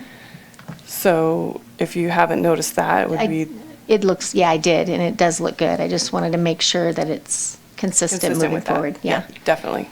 And then, are there concerns with like wait staff using the pavers and this? I guess this is for town, using that public right of way area for business when it's tight already? I believe that's what the encroachment permit requirement would be, is to allow that path of travel. Mike might be able to add to that. We presently have the existing sidewalk as actually their ADA access to the restaurant from the front, so people use that. Hadn't thought about servers using it, but I mean, it's public sidewalk. I'm not sure. It would be similar to the sidewalk in front of Bar of America and Truckee Hotel. You know, they're using public sidewalk to serve on, right? Yeah. Okay. I just want to make sure we're not pushing it a little there with the tightness of that area. But okay, thank you. No other questions? Can I finish now? You do have more? I do. Okay. It's not too many, though. I think you're the last one. Go ahead. Okay. I just wanted to real quick clarify with staff. So this is CEQA exempt through section 15303, and that is exempt if it's not a environmentally sensitive area. And can you tell me one more time why it's not an environmentally sensitive area, even though it's a riverbank? Well, I think what you and I talked about earlier was the floodplain and the fact that it's outside that and outside the setback to the floodplain, so we don't see any impact. Perfect, thank you. I just sort of wanted to have that on the record. Now, our requirement right now is that you're 1 vertical foot outside of the floodplain. This is sort of not too much going to affect this project, but are we concerned about our floodplain designation and climate instability. And do we know, did we go over that in 1997 for our big flood? And Mike's been here longer than I have, but this portion of town, as far as I know, didn't flood in 97. We had Trout Creek flooding, but that we've worked on that since that amount of time. And just for a big picture perspective, FEMA does regular assessments of floodplains, and so they give us that information. It's generally been about every 10 years, but they do some site-specific work, and then property owners often will also do their own survey to figure out what their floodplains are. So through that, we're able to keep a binder and track sort of what floodplains are doing over the years. Great, so it's not a heritage thing, it's a modern, updated flood. Yeah, we're continually checking it. Thank you. One comment that I wanted to say is that I do understand that the lilac, that's what it was originally, is not necessarily native, but after talking to some plants folks, it's definitely historic in town, and it has been grown and cultivated here since the town started, was my impression. So yeah, I'm fine with the lilac, but I could go either way. The condition of approval number 34 talks about wood burning devices, and I feel like maybe we should clarify that, because isn't the smoker a wood burning device? And it is allowed. Is there a way we can clarify that condition of approval? Yeah, so the air quality standards in the municipal code address heating appliances rather than cooking appliances. So if you want to modify that condition to, say, accept cooking devices or something, we could add that if you think that would be clearer. I just don't want it to sound like we're not allowing them to use the already approved smoker. Yeah, we could add language if the commission would like to. Thank you. And then I want to make a quick note that the dimensions of that restroom are not labeled on any of the drawings. I did find, or actually Laura showed me where it says it's 64 square feet, and since it looks pretty square, I'm guessing it's 8 by 8. Yes, that is very close to those dimensions. You can see the 5-foot circle inside there for the accessibility, and we've got the appropriate 5-foot clearance in front of the toilet, et cetera. Great. That is all my questions. Thank you so much for your patience. Thank you very much, Mr. Gruden and Mrs. Brown. Thank you. And we'll move on to commission deliberations. I'll go ahead and kick it off. And the only thing I'm going to talk about for now is flowers. Looking at the transcript of the HPAC meeting, it was pretty clear that HPAC wanted the vegetation being put around the deck to be native plants. The applicant was fine with it. Staff recommended it. I understand the reasons for wanting to have native vegetation in place of exotic ornamentals. The lilac itself has spread into the native vegetation around town, as the landscape architect herself noted. And this is the concept of putting the native plants in, as I understand HPAC. Wanting to do it is essentially to restore a sense of place to the town of Truckee that precedes European arrival. It's essentially, we're going native to some extent, viewing our culture that way now. And I'm fine with the staff recommendation. I realize I don't have a problem. It's just a matter of having the applicant conform to the recommendation. In terms of the screening, staff in its condition says the landscape plan shall provide effective screening of a substantial height to diminish the height of the deck. In some ways, I find that adequate language to make the point that Commissioner Tarnay and I were concerned about, which is having high enough vegetation to come up to the area of the deck floor. On the matter of irrigation, I share Commissioner Riley's point about having a form of drip irrigation as opposed to hand watering. But again, staff seems to anticipate that by saying that the applicant needs to ensure proper maintenance of all landscaping and irrigation. And the only change I might make is to say all landscaping and the irrigation system. It would be putting in the word "the" before irrigation and system after irrigation. I'm not wedded to the plant list that the architect provided of native plants. I find it completely acceptable, and I think the fact we're requiring native plants is sufficient unless somebody else wants stronger language in there. Which is to say, I would accept comparable native plants to what they're proposing. And I'll leave it to the other commissioners on their deliberations to make the points that they were focusing on, and what I'm hoping also is to get language that illustrates, that'll make it easy for staff to make any modifications in the resolution.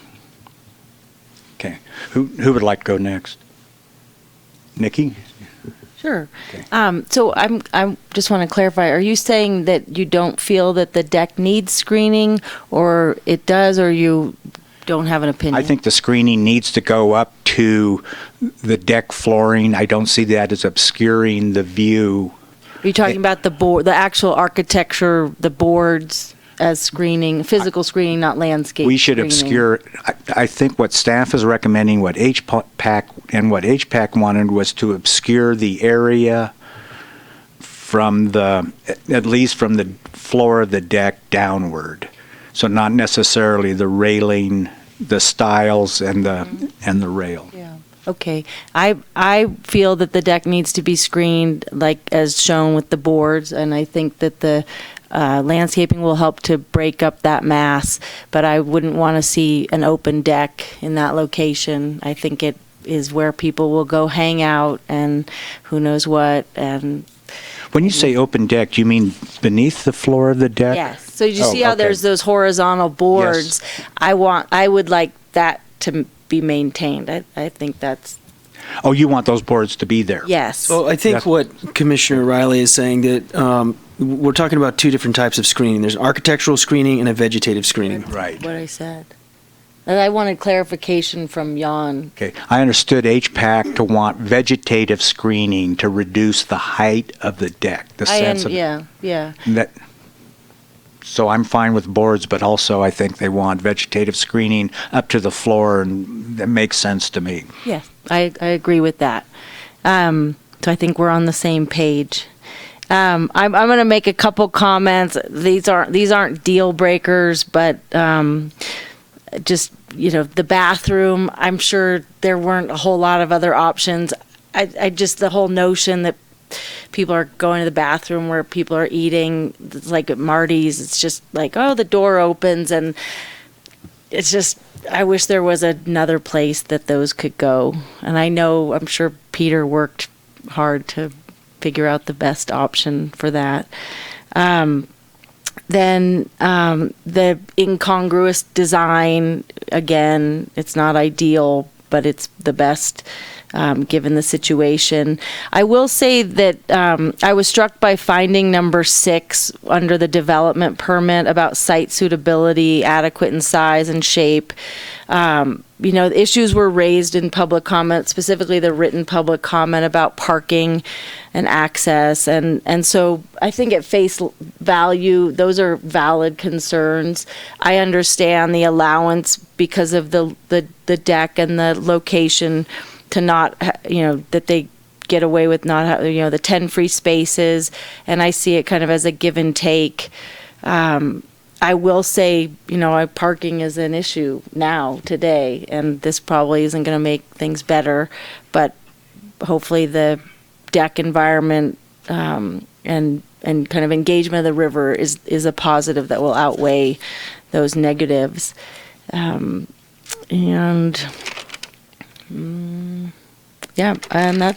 that's all I have.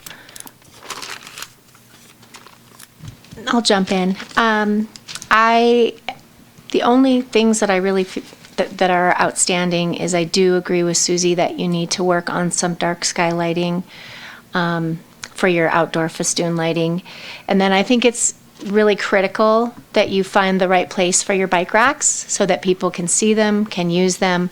I mean, I think this I see a lot of bike usage. You're right near the the Legacy Trail access point, and I think that needs to be really carefully thought out and easy to use, and not like the thought of putting it on the landing there. I don't think that well, I know you're just looking for looking for places, but I think you may need to carve out a place for the bike racks that eat into the deck, because I think it's extremely important. Yeah, I still want to weigh in on the screening, if that's all right. I think we need both. I think we need the architectural and the vegetative screening. I disagree with how tall I think the vegetative screening needs to go. I would think that if that were to come up a half to 2/3 of that elevation as it's seen, I guess it would be the south elevation, I think that would be sufficient. My only other comment is that I think we need to, I agree with Jerusha, we need to figure out a better bike situation, and then we have to figure out a way where we can get the applicant and engineering on board with a solution where we can put some sort of visual deterrent so that we can keep people out of the neighbor's property, and there will be no reason for the public to go back around that tower, thereby alleviating that liability concern. You guys have really hit on, I think, everything that I had. I don't know if we can make, well, I mean, I think there's already a condition of approval for the bike rack needs to be situated and bolted down, so we just need to figure that out. Again, I think being night sky or dark sky compliant is fairly easy from what it looks like, so it would be great if we could do that. I can go either way with the screening slats. That's totally fine with me.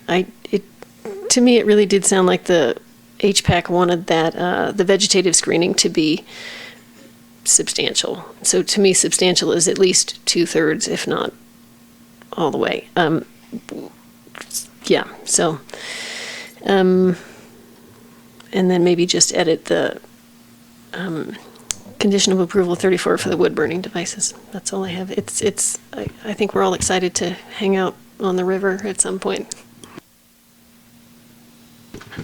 What I don't know is if any of the commissioners feel there needs to be a language change in the conditions.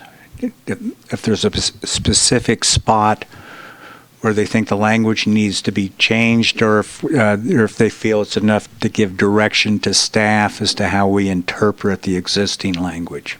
Can I recap what I've been jotting down, and you can tell me if this agrees with what you're thinking? One would be adding dark sky lighting requirement to the lighting condition.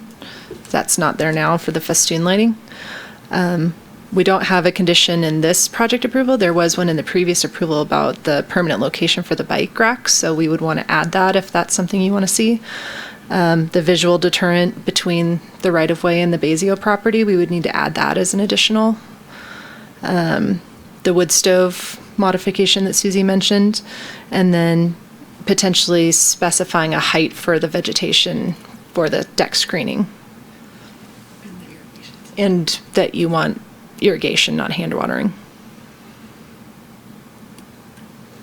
Oh, and then whether you want to go with the native plant entirely list or have some flexibility for sort of heritage plants downtown. I know I want to follow the HPAC recommendation and staff's recommendation for native plants, which would exclude the lilac, which, though it may be the town's flower, it's a European plant that was brought in. It was an exotic ornamental. It's spread locally. Grows so tall, though. It's just like pennisetum and Scotch broom. It was a mistake back then, and So the condition's written right now to require the native plants, so you wouldn't need to modify that. But doesn't HPAC allow for lilac because of how pervasive it is in the historic district?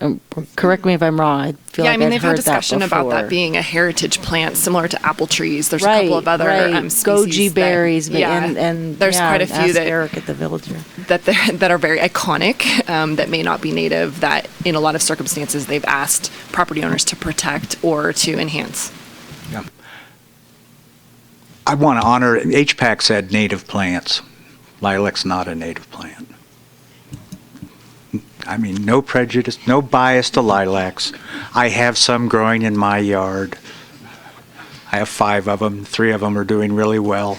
I mean, just I have them on irrigation. I don't just based hand on our water work them. with HPAC, I think that there are certain circumstances where they say, yes, this is an appropriate heritage plant in this location, like in front of Moody's.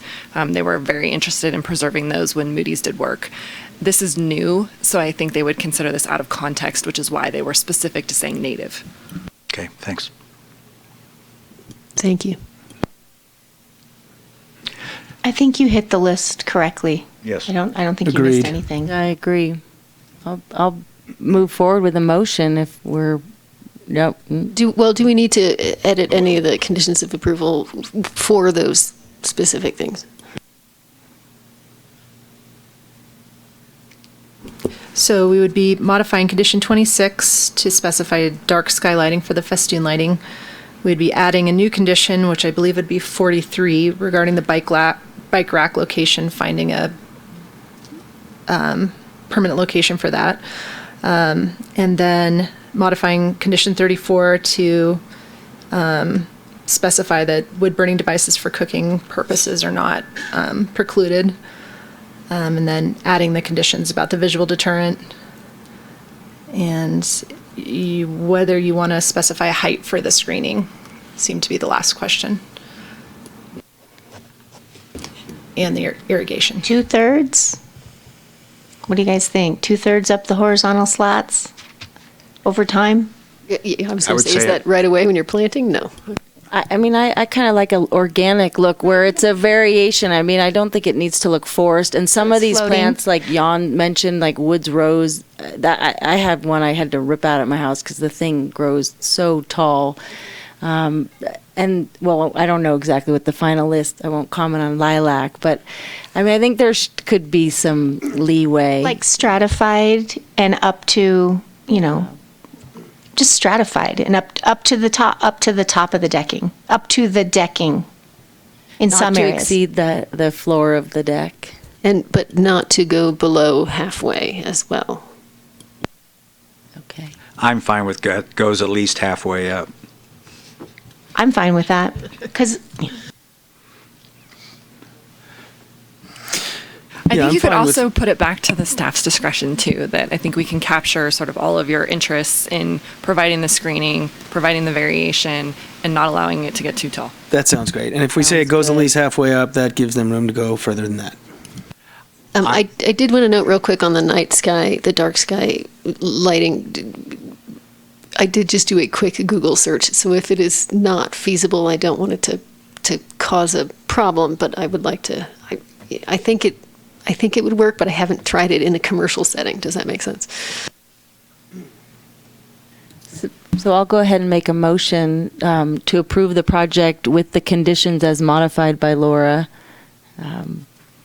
And these are 26 dark sky lighting, 43 bike rack, 34 wood burning, 44 visual deterrent.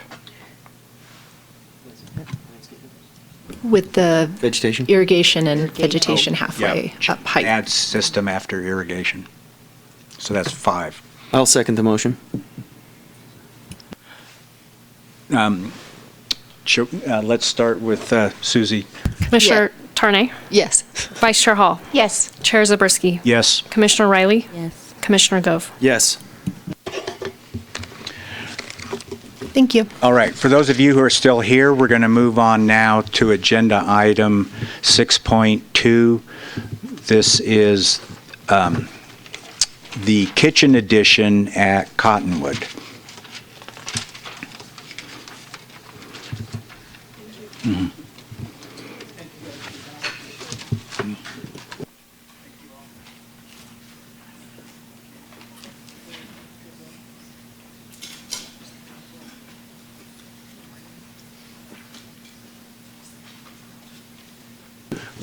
And for the audience, we're going to take a break after this item before we move on to item 7.1, the housing element update.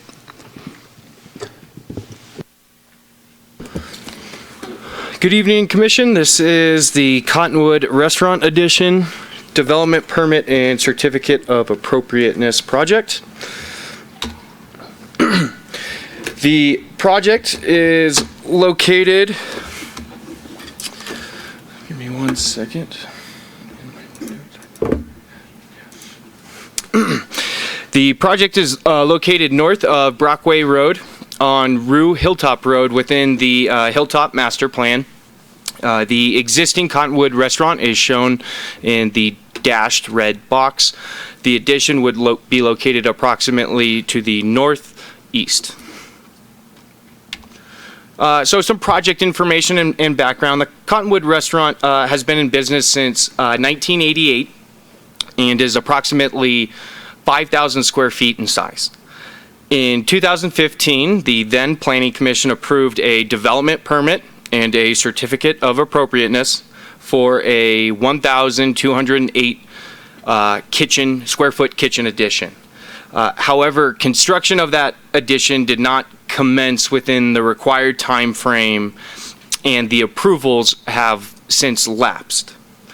So the applicant is now reapplying for a development permit and a certificate of appropriateness for a similar project.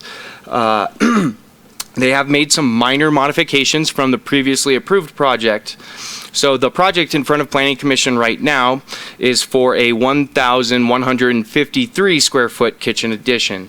The modifications were noted in the staff report. However, the modifications from the previous project include a removal of a 55 square foot chef's pop-out and an increase in approximately 1.5 feet in the parapet wall to help provide some additional screening for rooftop equipment.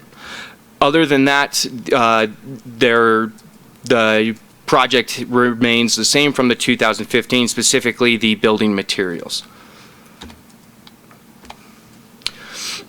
So why is this project coming to the Planning Commission? As I mentioned before, they are requesting a development permit that is required because they have a cumulative floor area greater than 5,000 square feet. They are also requesting approval for a certificate of appropriateness or a historic design review, which the planners call for exterior modifications to a structure within the historic overlay district. As a result of that, the Planning Commission is the final review authority for the development permit and the associated historic design review.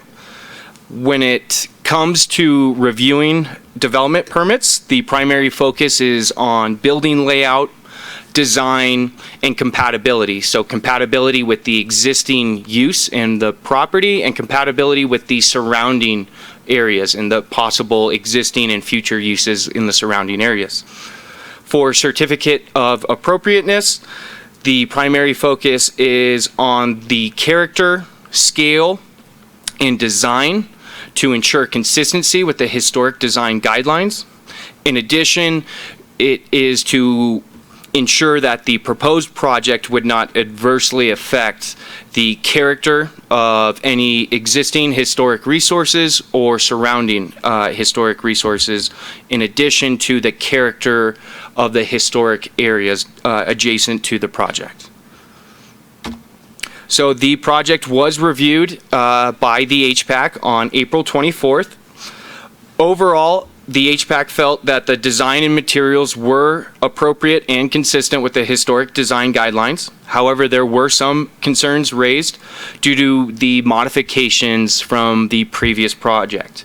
There were concerns that the increase in the height of the addition could create some competition with the historic resource, the primary structure of the Cottonwood restaurant. In addition, the loss of the chef's pop-out, two members of the HPAC felt that that pop-out provided articulation for on the north elevation to help break up some of the massing. They felt that the removal of that pop-out did not provide for an overall high-quality design. With that being said, other commissioners felt that the increase in the parapet wall height was appropriate since it would provide additional screening of the rooftop mechanical equipment. Ultimately, the HPAC voted to approve the project 3-2, recommending that the Planning Commission approve the project with the recommendation that the new dining room windows match the existing dining room windows. So you may have noticed within the HPAC meeting minutes and resolution that recommendation was left out of the resolution. That was in error on staff's part. Staff agrees with the HPAC that the new windows should match the existing windows, and staff is recommending that the Planning Commission add a new condition of approval number 24, that would require any new windows to match the existing dining room windows. Moving right along to staff recommendation. Staff recommends that the Planning Commission adopt Resolution 2019-15 with the following modification, adding condition of approval number 24, requiring that the proposed new dining room windows match the existing dining room windows inside and out. Along with adopting that resolution, the Commission would determine the project to be categorically exempt from CEQA per Section 15301E1 and approving the development permit and certificate of appropriateness. As always, wow, I did not notice that. Wow, I apologize for that. So I did have more slides. Yes, I did.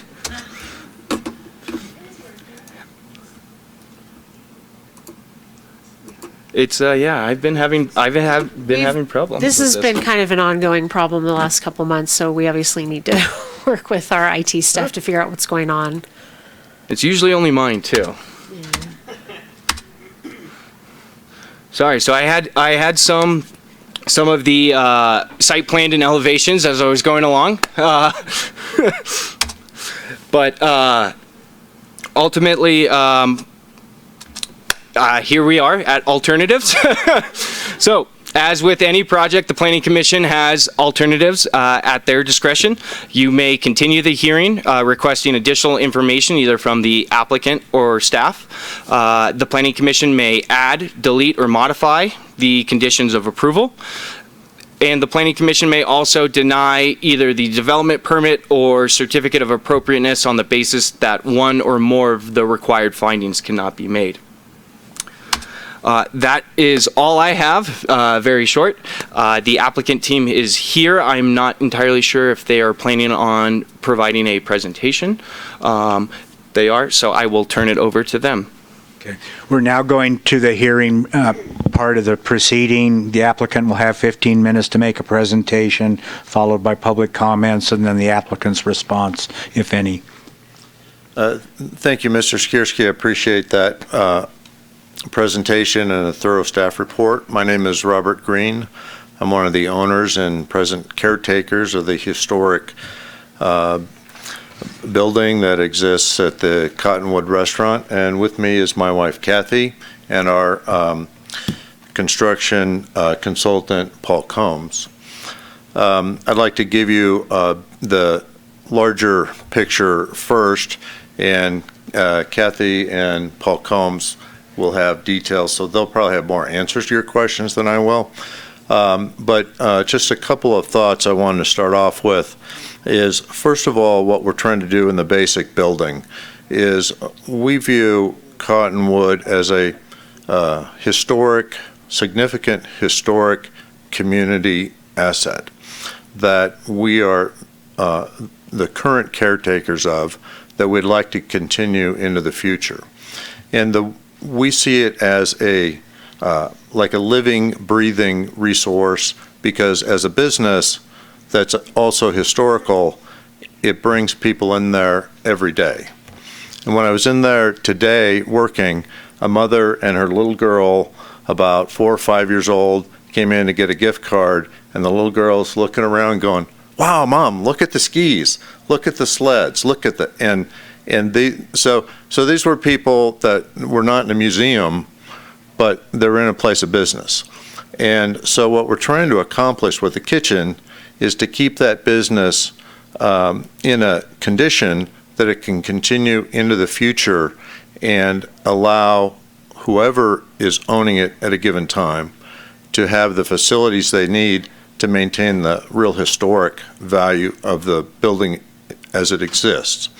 And so what we've proposed, the kitchen that we have now, is a small added on space that is old but not historic, and very complicated, too small. It's amazing what the chefs do putting food out of that space, and it'll be replaced by a new commercial kitchen that is consistent with the building design, but new. It's been referred to in the report as Truckee Contemporary. I think that's a good description of the building as it's proposed.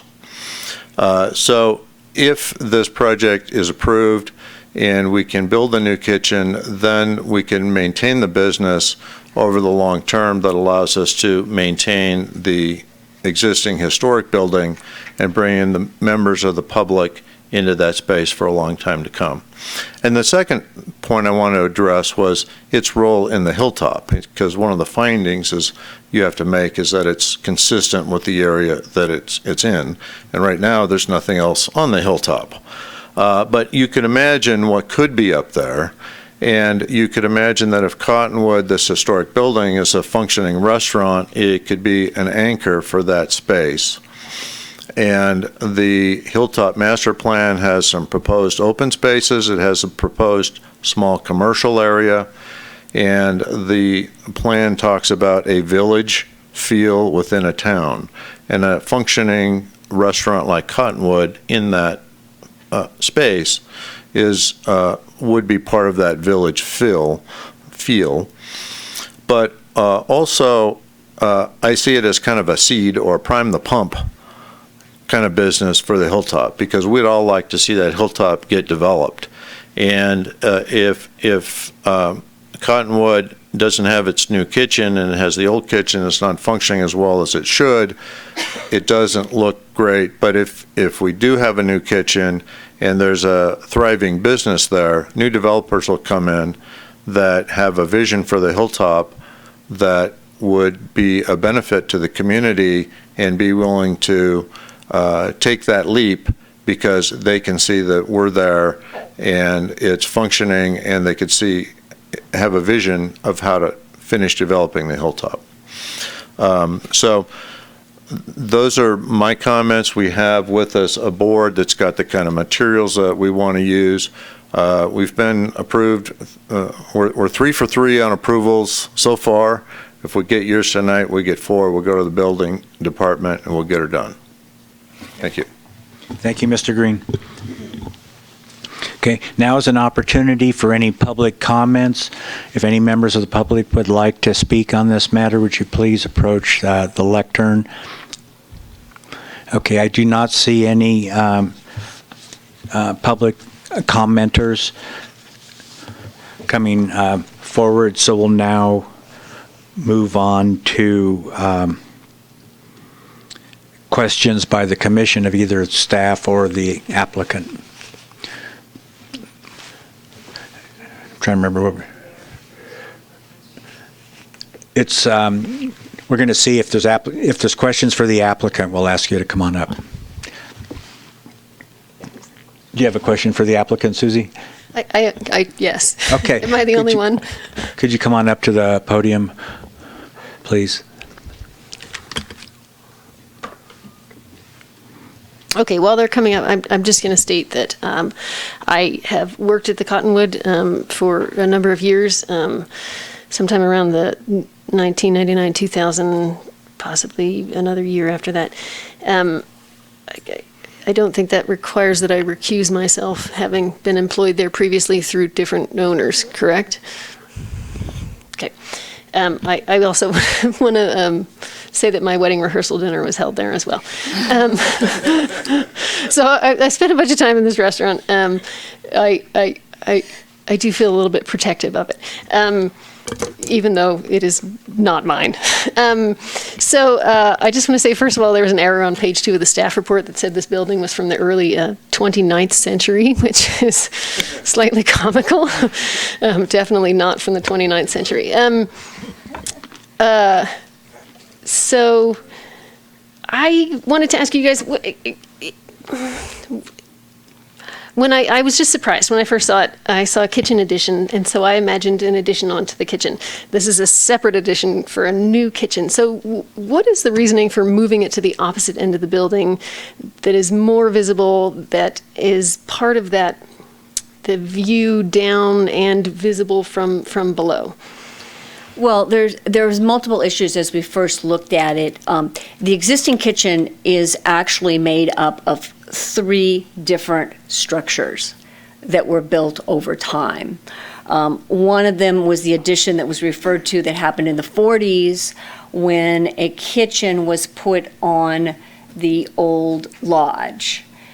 And that's about 400-ish square feet. And then somewhere along the line, another addition was tacked on to create a dish room, and then another addition was tacked on to create a walk-in and some dry storage. So all in all, you're about 550 square feet. The first thing is there's a certain ceiling height that you need to, for example, have a proper HVAC system. We do not have a proper HVAC system. We have a hood, we have an Ansel system, but we don't have a proper HVAC system. It took 8 to 9 feet ceiling height to accomplish that. And the 1940s portion of that building is definitely historical and has the railroad tie continuation of. So you would be impacting that historical element there. So by moving it to the other side of the building, we were able to build a independent structure in 2019 that doesn't cut into the historical building. And we were attempting to complement the historical building, but not to modify the historical building. So that's pretty much where we ended up. The other piece, to be honest, is it would require us to be closed for months and months and months, put 40 employees out of work. The building, the addition against the building, it is its own independent structure with its own foundation all the way around, and it butts up against the existing main dining room. We will be able to build that structure, and then at the end, we will, at that point, close down for a short period of time, break open the opening between the kitchen and the dining room, and tie together the utilities and this sprinkler system. So that's kind of excellent. Thank you. It actually ties into part of my other question. I'm sad to see the 2 sort of 30-foot square windows on the north, south, east side go, because having been an employee in there, it got very hot, and there was a cross breeze that would come in there. So it sounds like with this new HVAC system, is that for the whole restaurant, or is that just in the kitchen? It's for the kitchen. Although actually the one of them goes, and then the one actually in the northeast corner goes from 3 panes wide to 2 panes wide. It looks like it goes from about 30 square feet to about 16 square feet. So it gives us, so we still have that corner visual. And that is one of the opening windows? Yes. Yes. Your architect is nodding behind you. Mm-hmm. Yeah. Excuse me for a second. When I was at the HPAC meeting, Could you state your name? Oh, I'm Paul Combs, and I'm working with Bob and Kathy on this Cottonwood project. During the HPAC meeting, I had neglected to mention that window in the corner there, that northeast window that you're talking about, Susie, is we're actually taking apart the windows that we're pulling out, and we're going to use the best 4 windows because they're actually individual windows, and we're putting them together. So they're not going to match. They are the same windows. So, and they'll be operable, so for the cross ventilation. And that was a mistake that I made at the HPAC meeting. Interesting, thank you. Okay, so there is no, so I stopped by the site and there's some sort of big ductwork in the second one of those windows right now. It's a swamp cooler. Swamp cooler. Is that going somewhere else? Is that going away? Are we? Well, this summer it's not going away. We haven't actually made a determination of what we're going to do with the swamp cooler. Okay, I'm again just concerned about how hot it gets in there. And one of the things that we've actually done since you would have worked there is we actually put solar shades on all the windows in the dining room, and we keep those closed during the day in the summertime. And that's made a dramatic difference in it. And then we come in and we open the doors, we open the operable windows in mid-afternoon when the dining room manager comes in, and they're able to get it cooled down fairly well. Okay, thank you. And then, to me, it looks like you would lose a substantial fraction of your seating area to that entryway into the kitchen and across the back there. There used to be some seats back in there. Again, I haven't been in years, so they may not be there now. And that long table that was along this wall, where they used to have the big parties where my wedding rehearsal dinner was. Do you lose some of that then?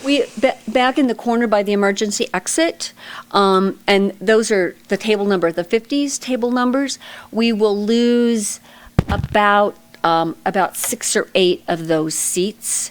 That is the tables that we rarely use. On the busiest nights in the Christmas holiday is really when we use those tables. The other thing is we have been doing more and more private parties. We've actually have a staff member that manages private parties now, and so she's been doing more and more of that in the fireplace room, and on the nights that we don't need that for sale. So we decided that we were better off to just reduce the tables a little bit, and be able to have a better facility. So that's the plan. Okay, thank you. I appreciate your patience in all these questions. So just a quick question from when your husband was speaking, Robert. So he's saying, is the restaurant not thriving right now? I mean, he's saying if it's a thriving business, does that mean it isn't thriving? It's thriving, but it's a struggle. It's a struggle to get staff. It's a struggle to get staff at Cottonwood in the kitchen because of the condition of the kitchen as compared to other places in town. So that's an example of the struggle we're having. The other thing we were actually just discussing as we were coming over here is, there's actually becoming somewhat of a shift in the meal periods that people eat that come into town. There's more people looking for lunch, maybe not as much dinner. We're a dinner house only. We can't service more than a dinner house. So maybe we could move some covers, to a brunch on the weekends, and kind of spread that out a little bit more. So just manage it a little bit differently. We don't see that the volume is going to change, but just kind of massaging it a little bit.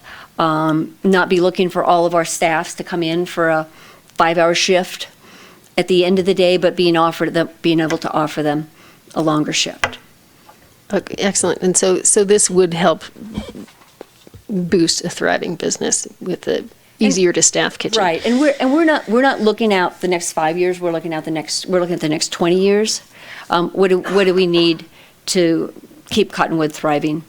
Excellent. Okay. And then just super quick questions. It's interesting that the windows in this picture are shaded, and that is not in any way indicative of what the windows are. No. They are regular windows, correct? They're regular windows. Okay, because they were shaded in almost all of the visuals that were attached on the report.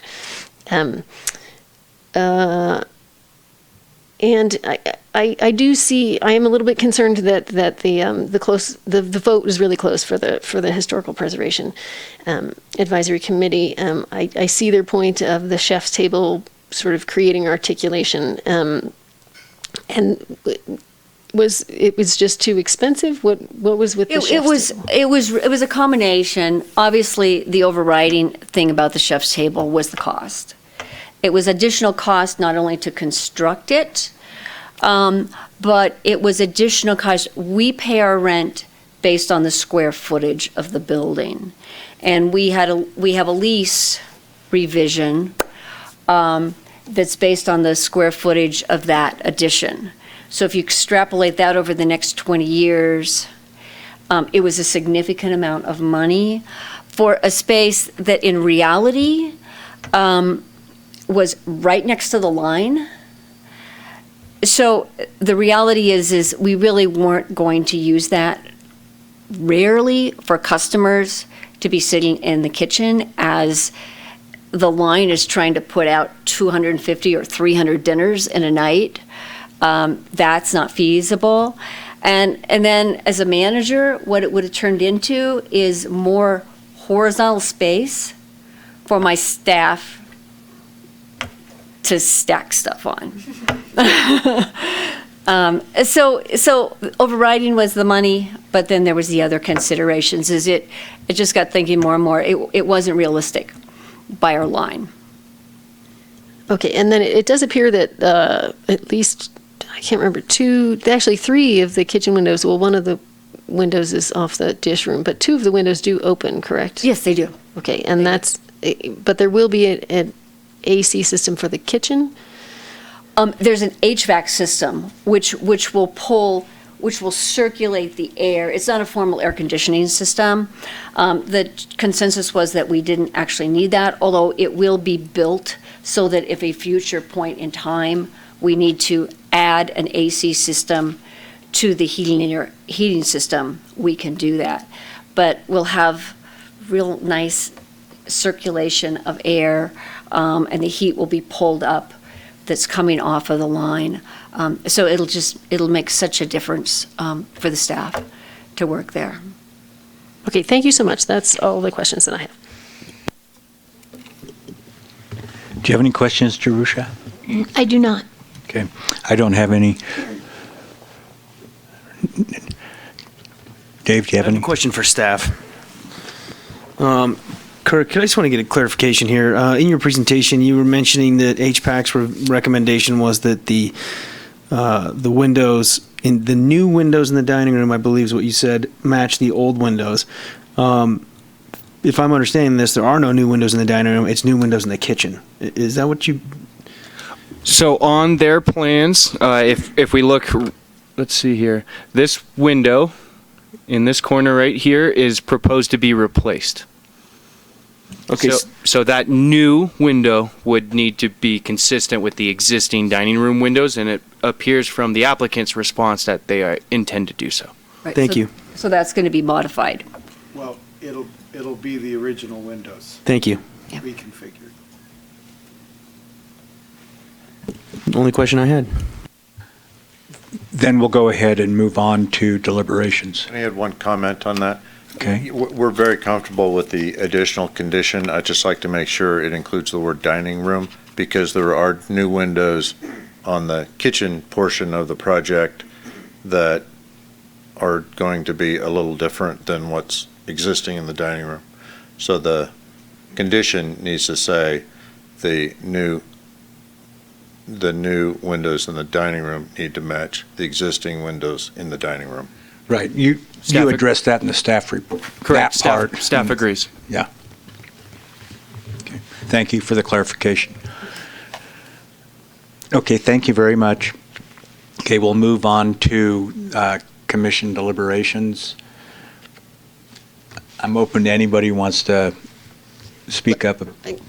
I do see the point from the HPAC that this is, and especially from this view, this is a significant block tacked onto this. It's not necessarily, quote, subservient to the previous building. So I understand their concerns.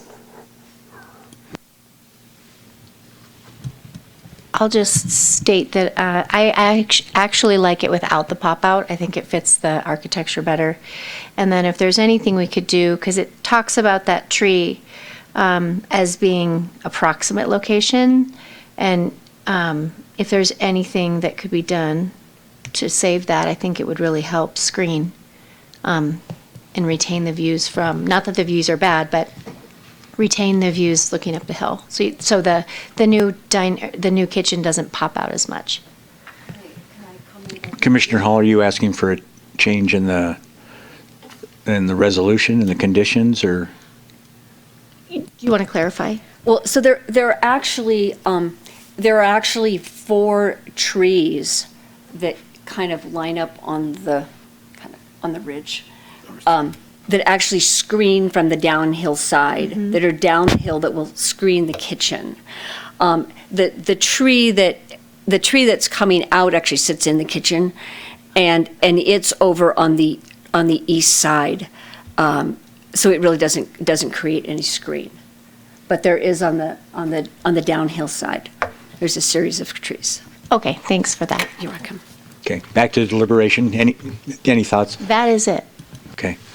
I'm fine with adopting the resolution with just the clarification about the new dining room window needing to match the existing dining room window. I agree. I'm supportive.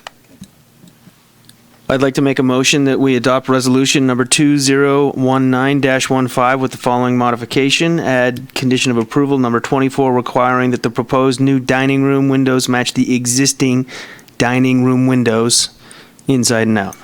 Can I real quick say it's matching in construction, it's not matching in size. I just want to make sure you guys understood that. Materials. Would anybody like to second my motion? I will. I'll second Commissioner Gove's motion. Okay. Why don't we go ahead and take a vote? We'll start with you, Susie. Commissioner Tarnay? Yes. Vice Chair Hall? Yes. Chair Zabriskie? Yes. Commissioner Riley? Yes. Commissioner Gove? Yes. Okay, that concludes item 6.2. We'll now take a brief excuse me. If you don't mind, real quick, the appeal period ends June 28th at 5 p.m. And also for everyone listening at home and here tonight, the staff presentation will be part of the public record included with the project. I apologize for that error. Thank you, Mr. Siersky. And now we'll take a break, 5 minutes, and then we'll come back and address item 7.1, the housing element update.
Okay, we're going to reconvene the commission meeting now. And if any people would like to continue talking, if you just step outside. Otherwise, we're going to go ahead and start on agenda item 7.1. This is the housing element update. Danielle. So we realized before the meeting, not too long before the meeting, that some of the commissioners did not get the full staff report with the attachment of the full housing element. And although it was on the town's website, that did put some of the commissioners sort of at a disadvantage in not seeing that completed version without all the track changes in it. And we think for that reason that there would be benefit in continuing review of the housing element to a future meeting date. And you can decide if you'd like to do that for the July regular Planning Commission meeting, or if you would like to try and schedule a special meeting, and we would figure that out and kind of get back to you about that. But given that we have noticed this and we have public here, we also recommend that you can do Yumi's presentation and then accept public comment, and then we'll be able to do a follow-up meeting no later than the next Planning Commission meeting in July. Okay, this is something for us to discuss. I would be fine with what Danielle just described, staff report, public comment, and then continue until everybody has an opportunity to review the complete update. And then there's also letters that came in late. I haven't given them as much attention as I would like, given how late they arrived. So what are your thoughts? I have a clarifying question I'd like to ask staff, if you don't mind. Would there be, I would assume, and please let us know, would there be another opportunity for public comment again at the next meeting? Yes. Yes. Then I would support that we hear Yumi's presentation tonight and any public comment, and then yeah. Any other thoughts? The public's here. I think we should hear the presentation and hear their comments. Right. I agree. I agree. I agree, and I would also like to see what I was missing as well. So another point of clarification, would we then, that would be the end of this agenda item, we would not be going into questions and any kind of deliberation, is that correct? Correct, because some of the commissioners haven't had the opportunity to look at the complete report, or not a sufficient opportunity, I guess. Yeah, I mean, if you did have questions, we would definitely be able to answer those. It's just recommended that we kind of, if you want to do the presentation and do the public comment, then that benefits the public. The questions are fine. We just wouldn't want to deliberate. Okay. And then in terms of reconvening, or the next calendar for this, we would do it at least no later than the next normally scheduled, a month from now. And in the meantime, we would try to see if we could coordinate a special meeting so we could move it forward. I realize there would be other items that could go on the agenda that if we don't have let me put it another way, if we don't have a special meeting, that could push back other pending matters. Correct. Is this impacting, well, it is impacting timing. What's the due date on this? August 15th is the required deadline for HCD. Okay. Okay. Do you need a formal motion on this? You can just make a motion to continue, and that'd be fine, and then we can go into the presentation. Okay. Okay. I'll go ahead and move that we hear a staff report, take public comment, allow any questioning that you want to do right now, and then continue the rest of this matter to no later than the next normal time for a planning commission meeting, and also try to set a special meeting before then so we can keep the other pending matters on schedule. Second. Should do roll call. Commissioner Tarnay? Yes. Vice Chair Hall. Yes. Chair Zabriskie. Yes. Commissioner Riley. Yes. Commissioner Gove. Yes. Okay, it passes. Why don't we go ahead then with the staff report, and then we'll hear public comment. Thank you, Commissioners, and I apologize for the oversight in your packets. We'll try to keep an eye on that in the future. So we're talking about the 2019-2027 housing element, which has been released for public review since May 30th. So a housing element is one of the 7 state required general plan elements. It is a plan for the provision of housing for a variety of income levels. It assesses housing needs at the local level, and it is the only housing element that requires review and certification by the state on a regular basis. Previously, the cycle was 5 years. That's why the previous housing element is 2014 to 2019. Since then, we have changed over to an 8-year planning cycle from 2019 to 2027 to be more in line with our Transportation Commission's planning documents.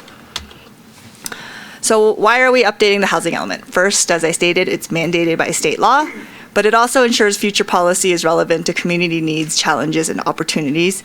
It also allows us to, once we have a certified housing element, we are then eligible for grant funding from state agencies, state and federal agencies, and then it's essential for establishing policy guidance for long-term housing needs in Truckee. So our approach is similar to what we did in the previous housing element, which is using the current housing element, which is the 2014-2019 housing element, which is considered the 5th cycle, planning cycle. And we updated information in there based off of what is new in our community, what is new in state law. And then we also updated our regional housing needs allocation, which is determined by our by the state, HCD, and allocated to Nevada County and their jurisdictions within Nevada County. We, as I stated, addressed state requirements, included community priorities that weren't necessarily a requirement of HCD, but is something that the community identified as a desire to be considered. And then we held a joint workshop for the Town Council Planning Commission, and we addressed some of those items in the housing element update. And then we also held a GPAC meeting where we went through each policy one by one and tried to incorporate those items as well. So the housing element format is there's one policy document. It has the goals, policies, and programs. That's the first chunk of that document you would have received in your packet if it was in your packet. And then there's appendices to the housing element, which provide background information like a housing profile, so demographics, quantity of housing. And then it also identifies potential housing constraints, potential housing resources, like identified land within our community. It assesses our past performance in the previous housing element. It lists out the community outreach we've done to get to the point where we've created this housing element. And then there's a glossary of terms in the back.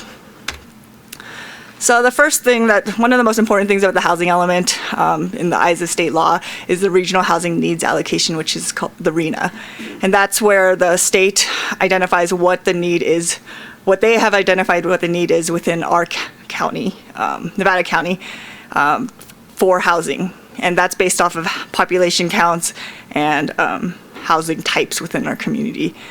The town was allocated for this cycle 755 units, and that's spread out across very low, moderate, and above moderate income categories. And in our assessment of whether or not we've met these requirements, the regional housing needs allocation is just the town, the government providing an opportunity to construct this housing. It's just essentially zoning land to allow for housing to be built on these properties. So then we need to identify how much we've actually accommodated of what the state has determined is our required fair share of the housing. So right now we are constructing, or the developers are constructing 6 low-income category units. That's Coburn Crossing, and then 132 above moderate income units within that project. There are 127 approved low-income units in Truckee, which is for the artist lofts and grocery outlet and Coldstream. So that accounts for a chunk of the RHNA requirements.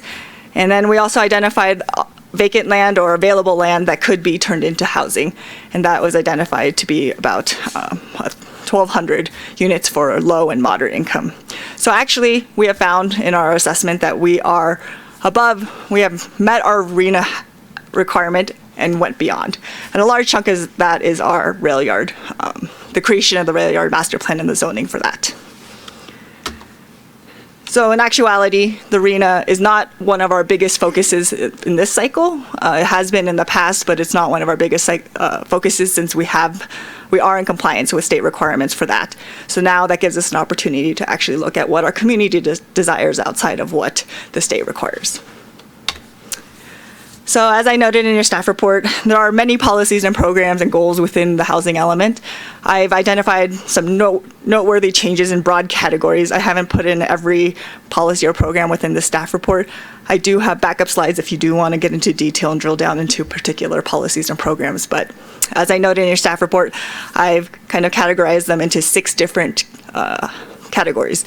One being state requirements, one being specific community programs driven by our town council, decision makers, and our community, funding for housing, secondary residential units and additional units on existing parcels, utilizing existing housing, and then coordination.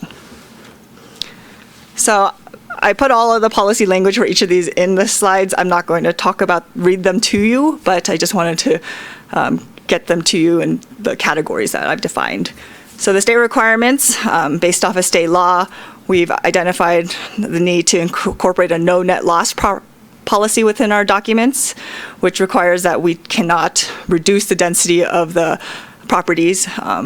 We cannot require the reduction of the density of each property. And then we have to make findings if we do to show that we are not losing any of our RENA requirements or we're no longer consistent. So we have to make sure we're consistent with the RENA requirements. There's also an incorporation of by right zoning, which requires that for a few parcels that were identified in previous housing cycles and in our previous shortfall, that these units would be required to be allowed.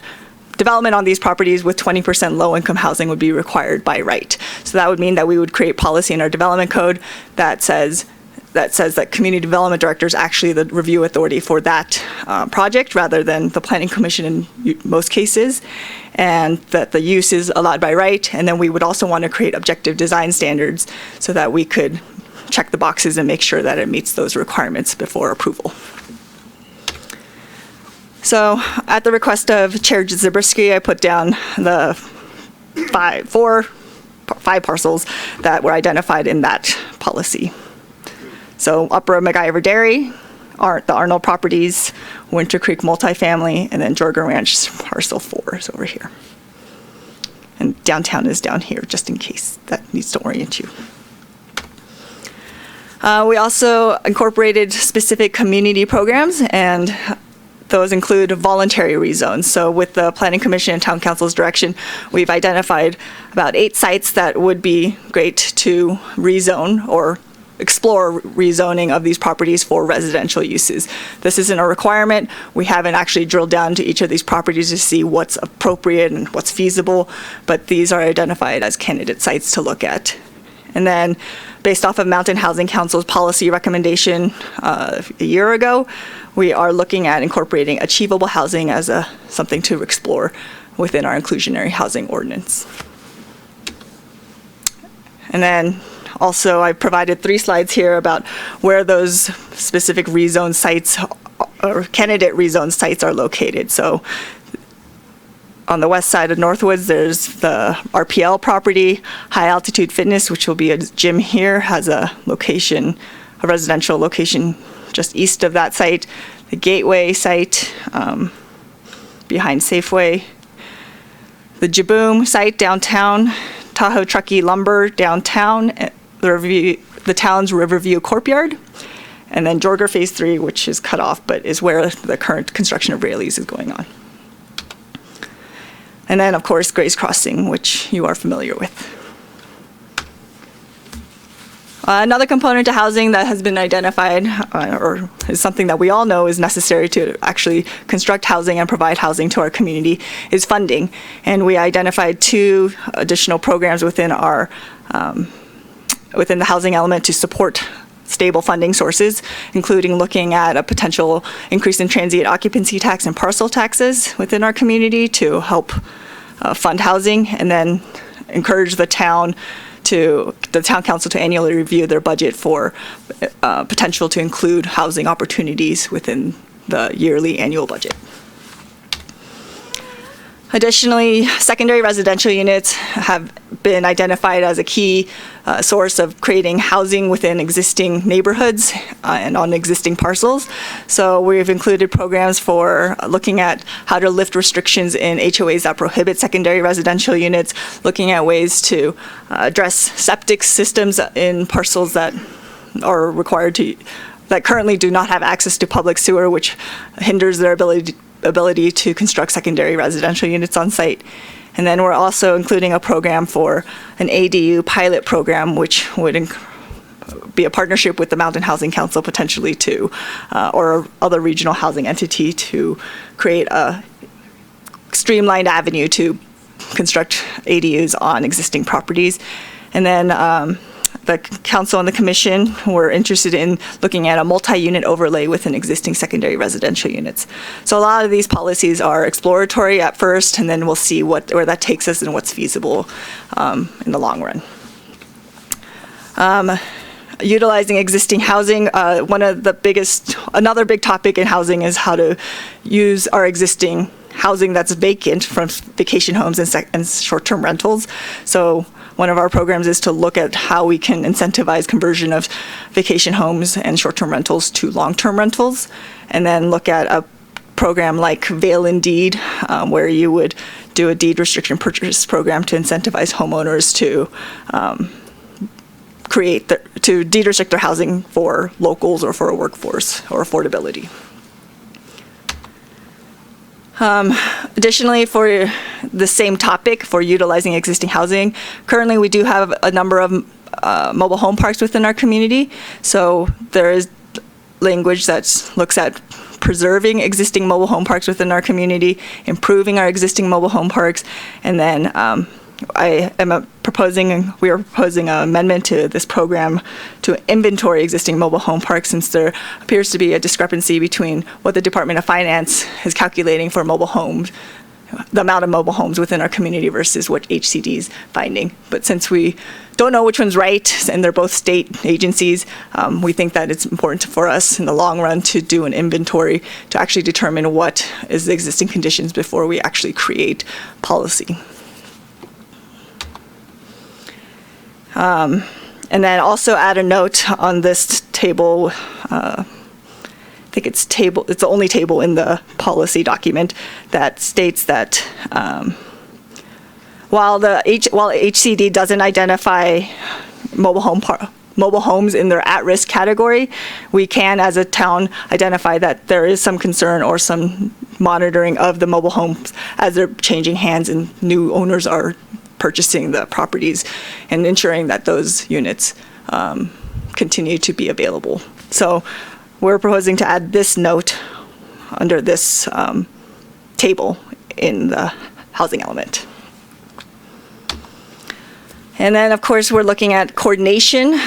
Coordinating housing within our community requires quite a bit of paperwork and some monitoring.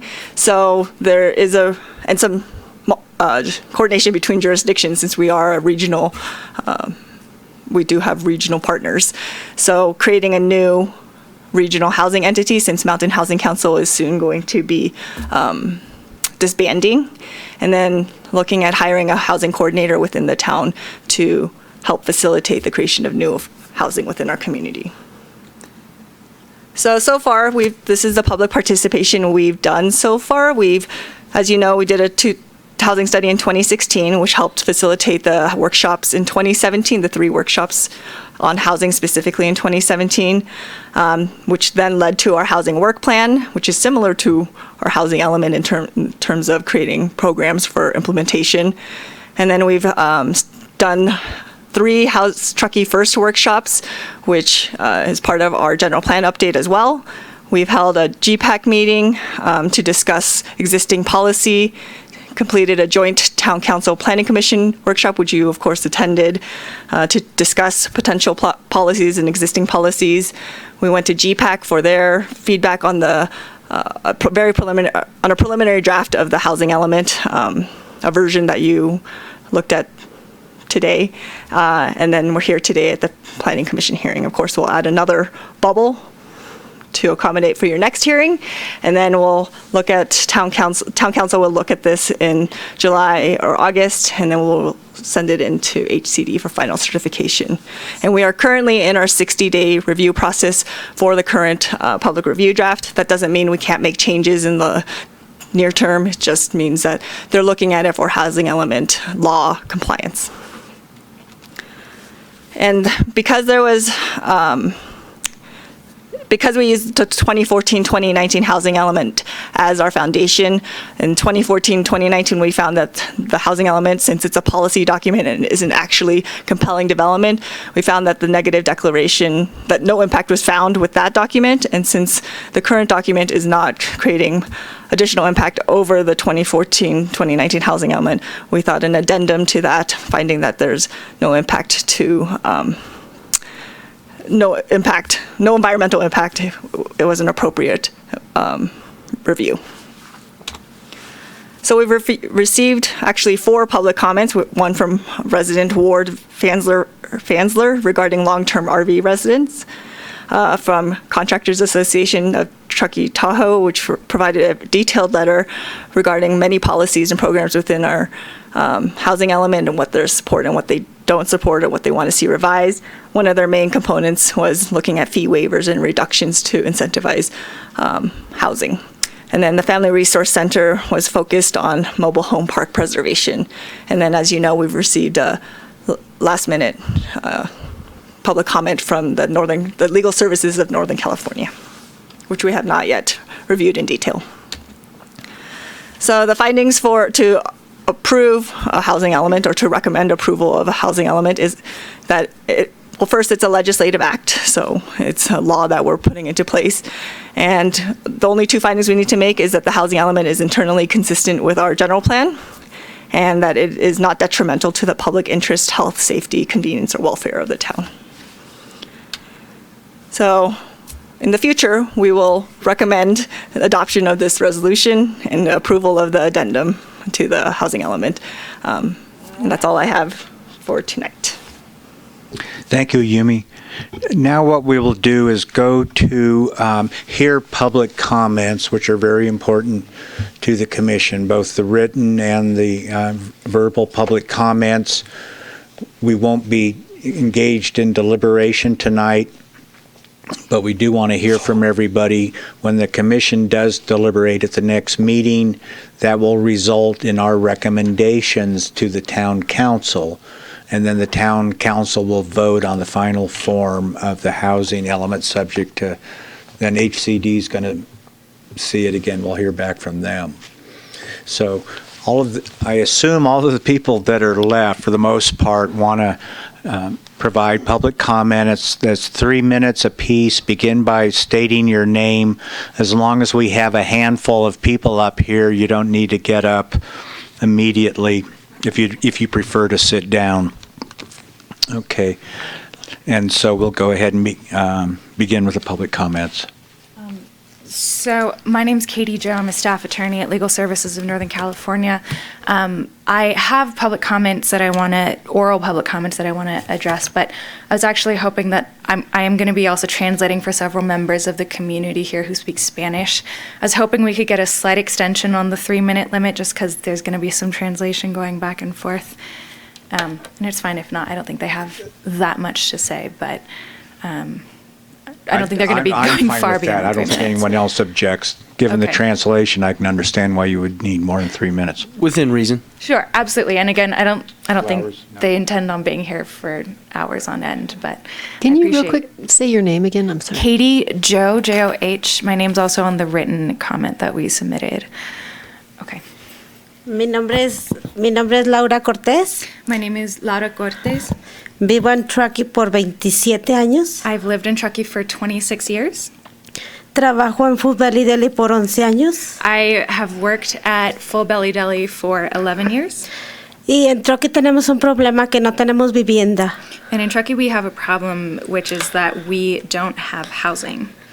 Tenemos un problema vivo en Sunset Inn I live at Sunset Inn por 17 años. for 17 years. Y ahora que fue comprado el parqueadero, el dueño nos aumentó la renta por $300. So I live in Sunset Inn. We've lived there for 17 years, and we have a problem, which is that the new owner came and increased our rent by $300. Y no teníamos a dónde ir, And we didn't have anywhere to go porque en Truckee no hay dónde vivir. because in Truckee there's nowhere to live. Y queremos que a ver si nos podrían ayudar. And we want that you help us. We want for you to help us. A hacer poquitas más viviendas porque no tenemos. We want you to help us to make more housing because there's nowhere for us to live right now. Y no somos las únicas, somos muchas personas. And we aren't the only ones. There are a lot of people, a lot of us. Gracias. Thank you. Thank you, Mrs. Cortez. Hi. Hi. Mi nombre es Lourdes Briceño. My name is Lourdes Briceño. Vivo aquí en Truckee por 6 años. I've lived here in Truckee for 6 years. Y trabajo en Panda Express. And I work at Panda Express. Vivo también en Sensory. I also live at Sunset Inn. Pero en unos apartamentos de ahí. But in the apartments that are there at Sunset Inn. Mi renta es de $1,200. My rent is $1,200. Y nomás tengo 2 recámaras, una cocina pequeña y un baño. And we only have 2 bedrooms, a small kitchen, and 1 bathroom. Tengo 2 niños pequeños, 2 nietecitos pequeños también. I have 2 small children as well. Y ahí no tengo espacio para los niños. And there's no space for our kids. Y el lugar es un lugar que está en malas condiciones. And it's in very bad condition. Y necesitamos un lugar en donde podamos vivir más cómodamente para los niños. And we need a place where we can live more comfortably with our children. Y nos hace falta viviendas en Truckee porque somos muchas personas las que estamos pasando por la misma situación. And we lack housing here in Truckee, and we know that, and I know that there are many people who are in the same situation as us. Hemos calificado para los apartamentos, pero no nos toca adquirir uno porque según es como ganan las personas. ¿Cuáles apartamentos? En Truckee Pines. So we qualified for apartments at Truckee Pines, but according to, perdona, repíteme otra vez, pero según, ¿por qué no querían vivir allá? En los apartamentos donde hemos solicitado, no calificamos. No calificamos. Ajá, no calificamos. I apologize, there's a slight translation error. So we applied to live at Truckee Pines apartments, but we didn't qualify to live there. Nada más sería todo, que necesitamos viviendas. That was it. I just wanted to say that we need more housing in Truckee. Okay, thank you. Thank you very much, Ms. Arsenio. So I'd now like to submit oral comments. First, I just want to say thank you for taking written comments from us. I apologize that it was submitted so last minute. Hopefully, the continuance will mean you have time now to review our written comments. I do want to, while I'm here, I do want to just briefly highlight some aspects of our written comments. So again, Legal Services of Northern California is the legal aid provider for a large area, among which is Nevada County and the town of Truckee. We've recently been more involved in the housing landscape in Truckee due to litigation in the Sunset Inn Mobile Home Park, which we embarked on in conjunction with the Western Center on Law and Poverty, as well as the California Rural Legal Assistance Foundation. others have submitted public comments related to mobile home parks, but we do really want to emphasize that mobile home parks are an essential aspect of affordable housing for people in the community. Again, this is in the written comments, but 18.2% of the population here in Truckee is Latino. Of those, 17.2% live in mobile homes, versus 4.6% among the general community. The Latino population is also overwhelmingly more likely to experience overcrowding. They're more likely to be in the service industry and more likely to experience other structural barriers to housing. So for us, mobile home parks and incentivizing mobile home parks and keeping mobile home parks affordable, more essentially, is a really important part of what the Planning Commission and the Town Council can do to make Truckee a place where everybody can live. And so we would really ask that you revise, that you review some of the elements of the housing element that deal with mobile home parks, and strengthen the protections for affordability for mobile home parks, and in particular for affordable mobile home parks. More specifically, we would ask that the town expedite the process so that instead of looking at options by 2023, that the options would be explored closer to something like 2021. In the minute I have left, I just want to, I think a general theme that we have in the various pieces that we've commented on, we believe that pieces of the housing element need more in-depth analysis, and in particular with regard to the RENA obligation for lower income community members and emergency shelters. I think in theory the town is meeting a lot of those legal obligations, but the law actually requires that the analysis review the realistic capacity for development of lower income housing, of emergency shelters, and that analysis for how realistic low-income housing would, how realistic it is that low-income housing would be developed, and how realistic it is that emergency shelters are going to be developed here in Truckee. Just to finish my sentence, we think that there is some additional analysis that needs to be conducted, and so we would ask that you review that and incorporate that in your recommendations to the town. Thank you. Thank you, Ms. Joe.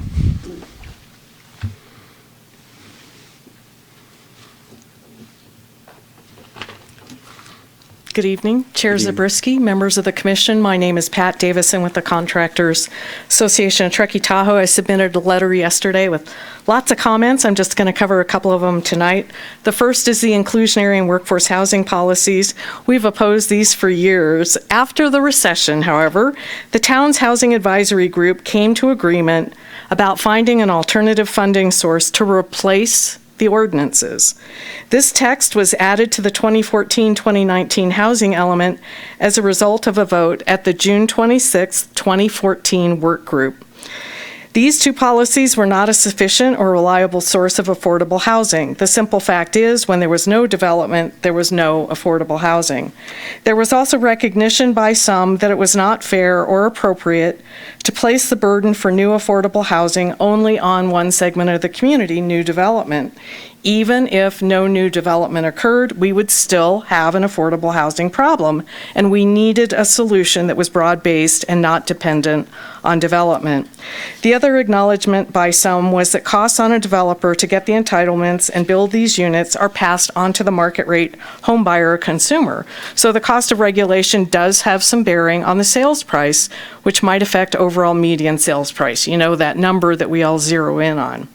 We still think finding a stable funding source to replace or at least lessen the burden on development is appropriate, and that is why we are asking that language similar to the existing text stay in place. My last comment on the inclusionary and workforce policies relate to effectiveness. The housing element in front of you tonight states that quantified objectives for both the inclusionary and workforce policies will result in 150 units over an 8-year period.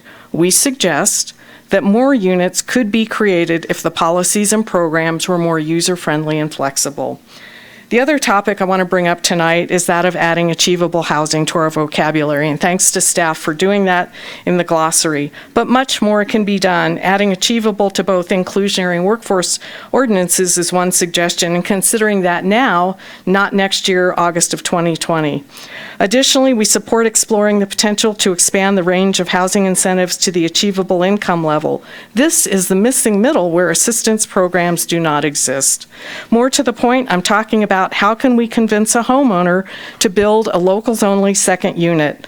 Our policies so far have not resulted in large quantities of second units being created. In the last 2017-2018, it was 12 permits issued for second units. We think we need to do much more to turn the numbers around. That's why I took the housing element language and showed you how some changes could extend the incentives up to the achievable level. Please note that Housing Element Program 5.2 starts with when feasible. Let's have that discussion sooner rather than later. Thanks for listening. Thank you.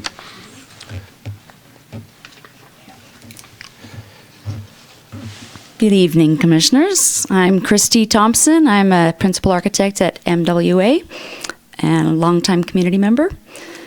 I'm also chair of the CAT Affordable Workforce Housing Solutions Group. Just wanted to share with you a change that we would like to see in the Housing Element Program H2.3. Currently, it says support nonprofit entities in their efforts to make housing more affordable. We think stronger language would be more appropriate, and maybe change it to say partner with nonprofit entities, not just support, and then support for-profit developers in their efforts to make housing more affordable. We think a formal partnership with the groups listed in the previous housing element will streamline the development review process, because the town will already have a relationship with the affordable housing developers who know how to build affordable housing. These groups all have websites. If you go there, you can see what they're doing and what they've accomplished. Neighborhood Partners, for example, is already doing 2 projects in our backyard. They're doing the PC1 Coldstream and the Meadowview project at Schaefer's Mill. In my experience, a for-profit developer has land and has a project idea. However, they're held up or stopped by the town's housing ordinances and requirements because they're unfamiliar to them and they're costly. Some developers leave and we never see them again. So the jobs that would have been created, but more importantly, the housing that would have been created, goes away. Other developers have to stop and learn what's required, and that costs them time and money, which then translates into more expensive housing. Affordable housing units building affordable housing units is a specialty, and there are affordable housing developers that know how to do the tax income credits, the applying for grants and financing. For-profit developers don't know how to do that.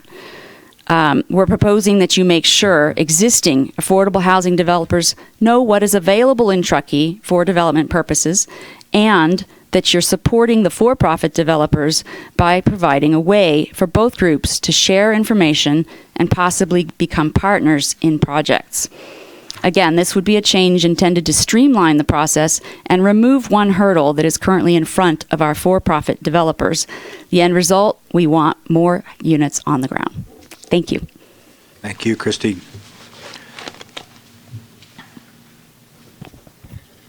Good evening. John Falk, Legislative Advocate for the Taos Sierra Board of Realtors. Thanks for the opportunity. I'm not going to go real deep into the weeds tonight, but rather the 10,000-foot flyover, if you will. And in looking at the efforts, and again, staff has done the heavy lifting on this, and it's in many ways similar to the last iteration of the housing element, so it's not radically different. But we would want to recenter the discussion at times to just remember that incentive-based efforts or approaches are always preferred by our organization over mandates. And the reason for that, quite simply, is that while we recognize that the town has an interest in how it shapes development, there's also that countervailing interest of the individual liberties and freedoms, private property rights, and they're not mutually exclusive. They have to work together. But there's a great emphasis as of late on the whole concept of the push within the community, and I would just ask that you continue to balance that against the needs and rights of the individual property owner as well. And to that end, we think that some of the things that are proposed in this draft are exceptional. The ADU discussion is outstanding. We think that that is probably the way we're going to achieve additional affordable housing in this region and throughout the state in the next 10 years. So that needs to be encouraged in every way possible, incentivized in every way possible. And the one point that I would say has come up repeatedly as I read through secondary units, mobile homes, is the word incentive is used, but then in other points in the same policy position or program, it speaks to deed restrictions. And we would caution you with everything we have that deed restrictions are usually a burdensome cloud on title that ends up costing projects on the ground. It's not to say that it's universally a bad idea, but we would argue that it needs to be limited both in time and in scope. So if you do deploy deed restrictions, they should have a sunset and they should be limited in how they are applied to the use of the property, because ultimately you want to make sure that the property value is maintained and that over time at least uses can shift and morph as the needs of the community shift and morph. The achievable housing definition inclusion is absolutely necessary.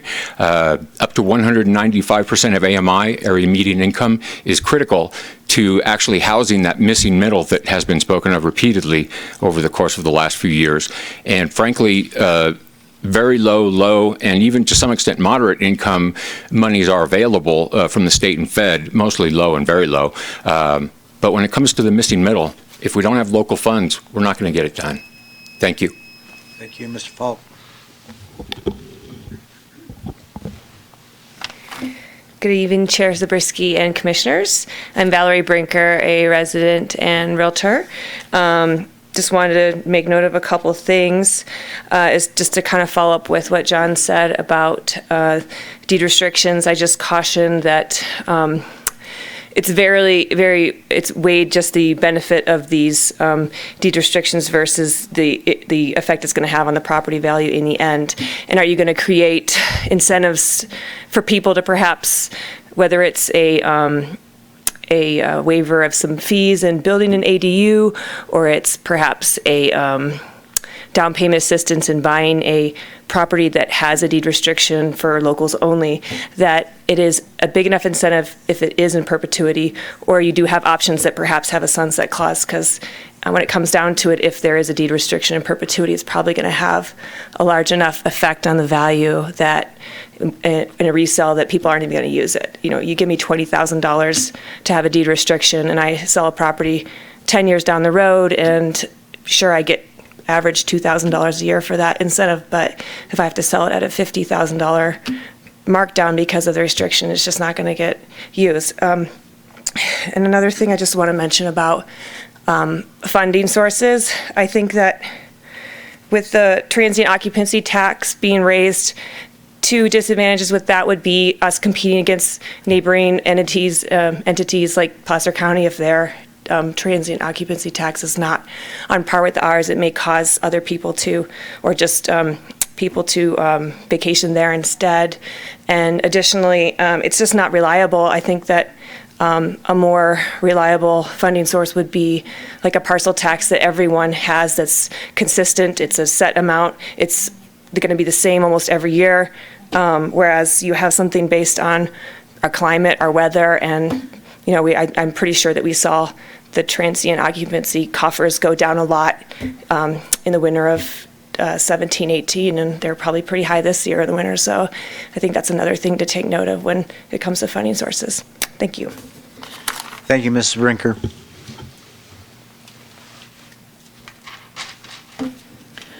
Good evening, Commissioners. My name is Carmen Carr. I'm a local citizen, but tonight I'm here to represent the Family Resource Center of Truckee.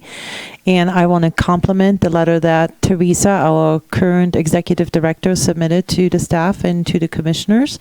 And I wanted to highlight a couple of points, especially in regards to the mobile homes and how important those mobile homes resources are for our local community members who were up here tonight and really stood out and shared how important those resources are. And we as the town, we need to take ownership of these opportunities. And what we have experienced over at Sunset Inn, where these mobile homes parcels get sold and not being replaced with equal opportunities for these community members, is very difficult. And I really feel like we need to learn from what just happened and take into consideration the rezoning and making sure that the mobile home parcels are zoned for mobile homes and they're not being, converted to something different to protect the ownership for these homeowners. And then also, I really feel like it's important that reduce the number of spaces, that the number of spaces within the mobile homes cannot be reduced either, that they need to be equally, it needs to be equal. And I really feel like, and the timing is crucial. I see a lot of language about exploring. I think there's no more time to explore. We need to take action. We can't explore until 2023. These needs need to be met right now. And I think this is some decisions we can make right now so we can protect our community members. So let's get away from exploring and let's take action. Thank you. Thank you, Ms. Carr. Good evening, Chair Zabriskie and fellow planning commissioners. Alexis Aller, Executive Director of Mountain Area Preservation. Our organization would like to share some thoughts and comments regarding the next housing element cycle and some of the new policies and programs. First off, it is very important to keep the following guiding principle at the forefront of our housing programs. Provide housing to meet the needs of its residents, particularly those who work in Truckee while maintaining the town's character. We feel this is a vital principle which should guide the direction of future housing programs and policies.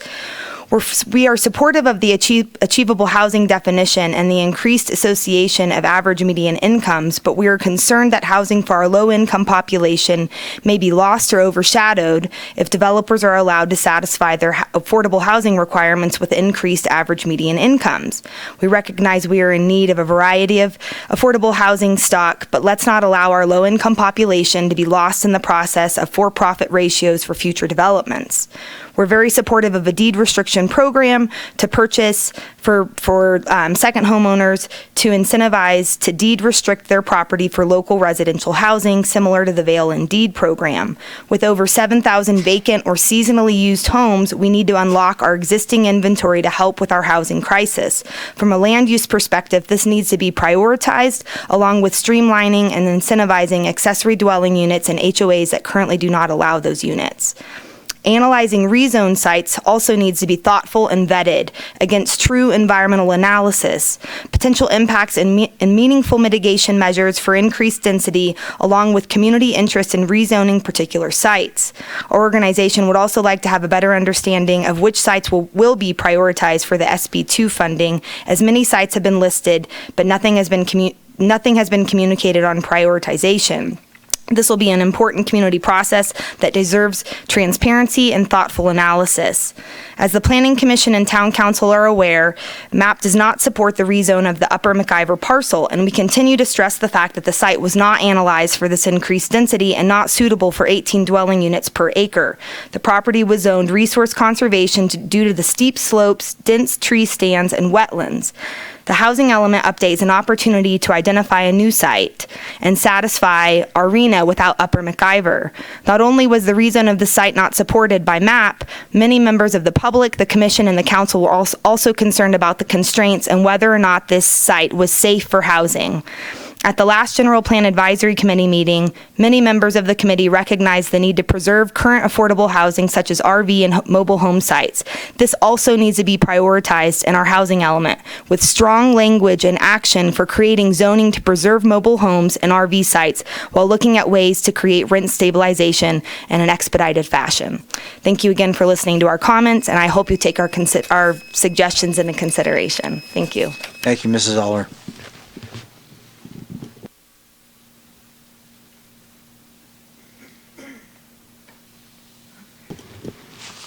Okay, we could ask some questions tonight while we have some of these things fresh in our mind, or we can put it over. I'm open to either thing. I mean, if any commissioner wants to ask questions, let's go ahead and do it, realizing we'll have another opportunity when we convene again. I'm going to hold my questions for now. I will also. I would like to hold mine as well. Well, that's unanimous up here in the dais. The staff have any other statements to make before we move on to the next item? None other than we'll be sure to notice the time and date of the rescheduled meeting, even if it's for the 19th, obviously. That, and I think because we do have an opportunity through this continuance, we'll be better prepared to give you some responses to some of the comments that we've received, since a lot of them came in a little bit later and we didn't have a direct ability to respond, that we'd like to do that with the next review that you have. Okay, and then you're going to notify all the commissioners about potential dates for a special meeting in the hopes that we can address this without having to push back other items. Right, and we'll do that offline just because it's a coordination on our side, but we would like to do that. Okay. We appreciate all the public comments tonight. This agenda item will be renoticed at a date to be determined no later than the next month.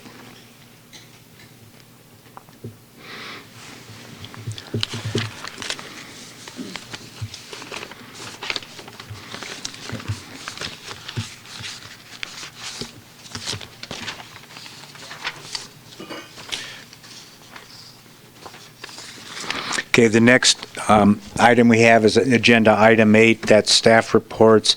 It appears there are no staff reports for tonight. Next item is information items.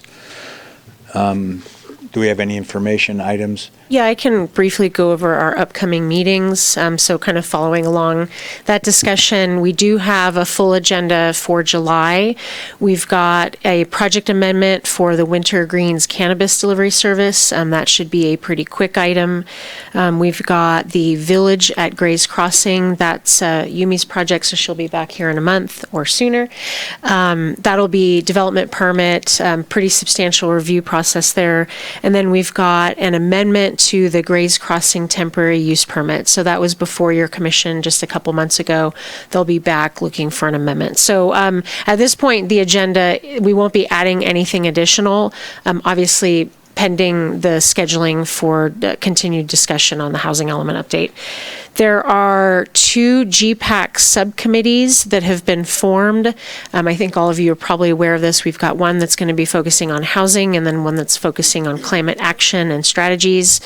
And we don't have any final dates for those other than we are tentatively looking at kind of late July for the housing group, and virtually all of the GPAC went toward that direction. And then we're looking kind of at mid-July for the climate action planning and strategies committee. So more on that once we have some finalized dates. And then for August, right now all we've got on the agenda would be a series of development code updates and nothing else at this point, but that will likely change. And that's it. Thank you, Jenna. And then finally, we have commission member reports. This is where commissioners get to share with us what they've been doing or plan to do that's relevant to our activities as commissioners. I'll be brief. I attended a GPAC's vision subcommittee meeting. It was last month. I missed this month, or the one that was last week. But yeah, we've been making good progress. Right. Yeah. Similarly, I've attended at least one GPAC meeting since our last regularly scheduled meeting, and I've generally tried to talk to as many people as I can about this legislative matter. I can't remember anything specific right now, but I attended the quarterly Mountain Housing Council meeting, and there was a really great charrette towards the end, trying to come up with, what's the entity moving forward going to look like, and it was amazing actually, and there were a lot of great ideas, and yeah, we'll see. Great. Dave, what? I went to Truckee Thursday. Good for you. Good for you. Nothing else to report. That's plenty. Susie? I attended my regular slew of lovely town meetings. HPAC meeting June 12th, Town Council meeting June 11th. Good Morning Truckee June 11th. Strong Towns June 6th. Town Council meeting May 28th. Am I past it? Are we back? Memorial Day service. And GPAC, yeah, I think that's about it. Okay. And I went to the Strong Towns. Susie's reminding me I attended the same Strong Towns meeting as she did.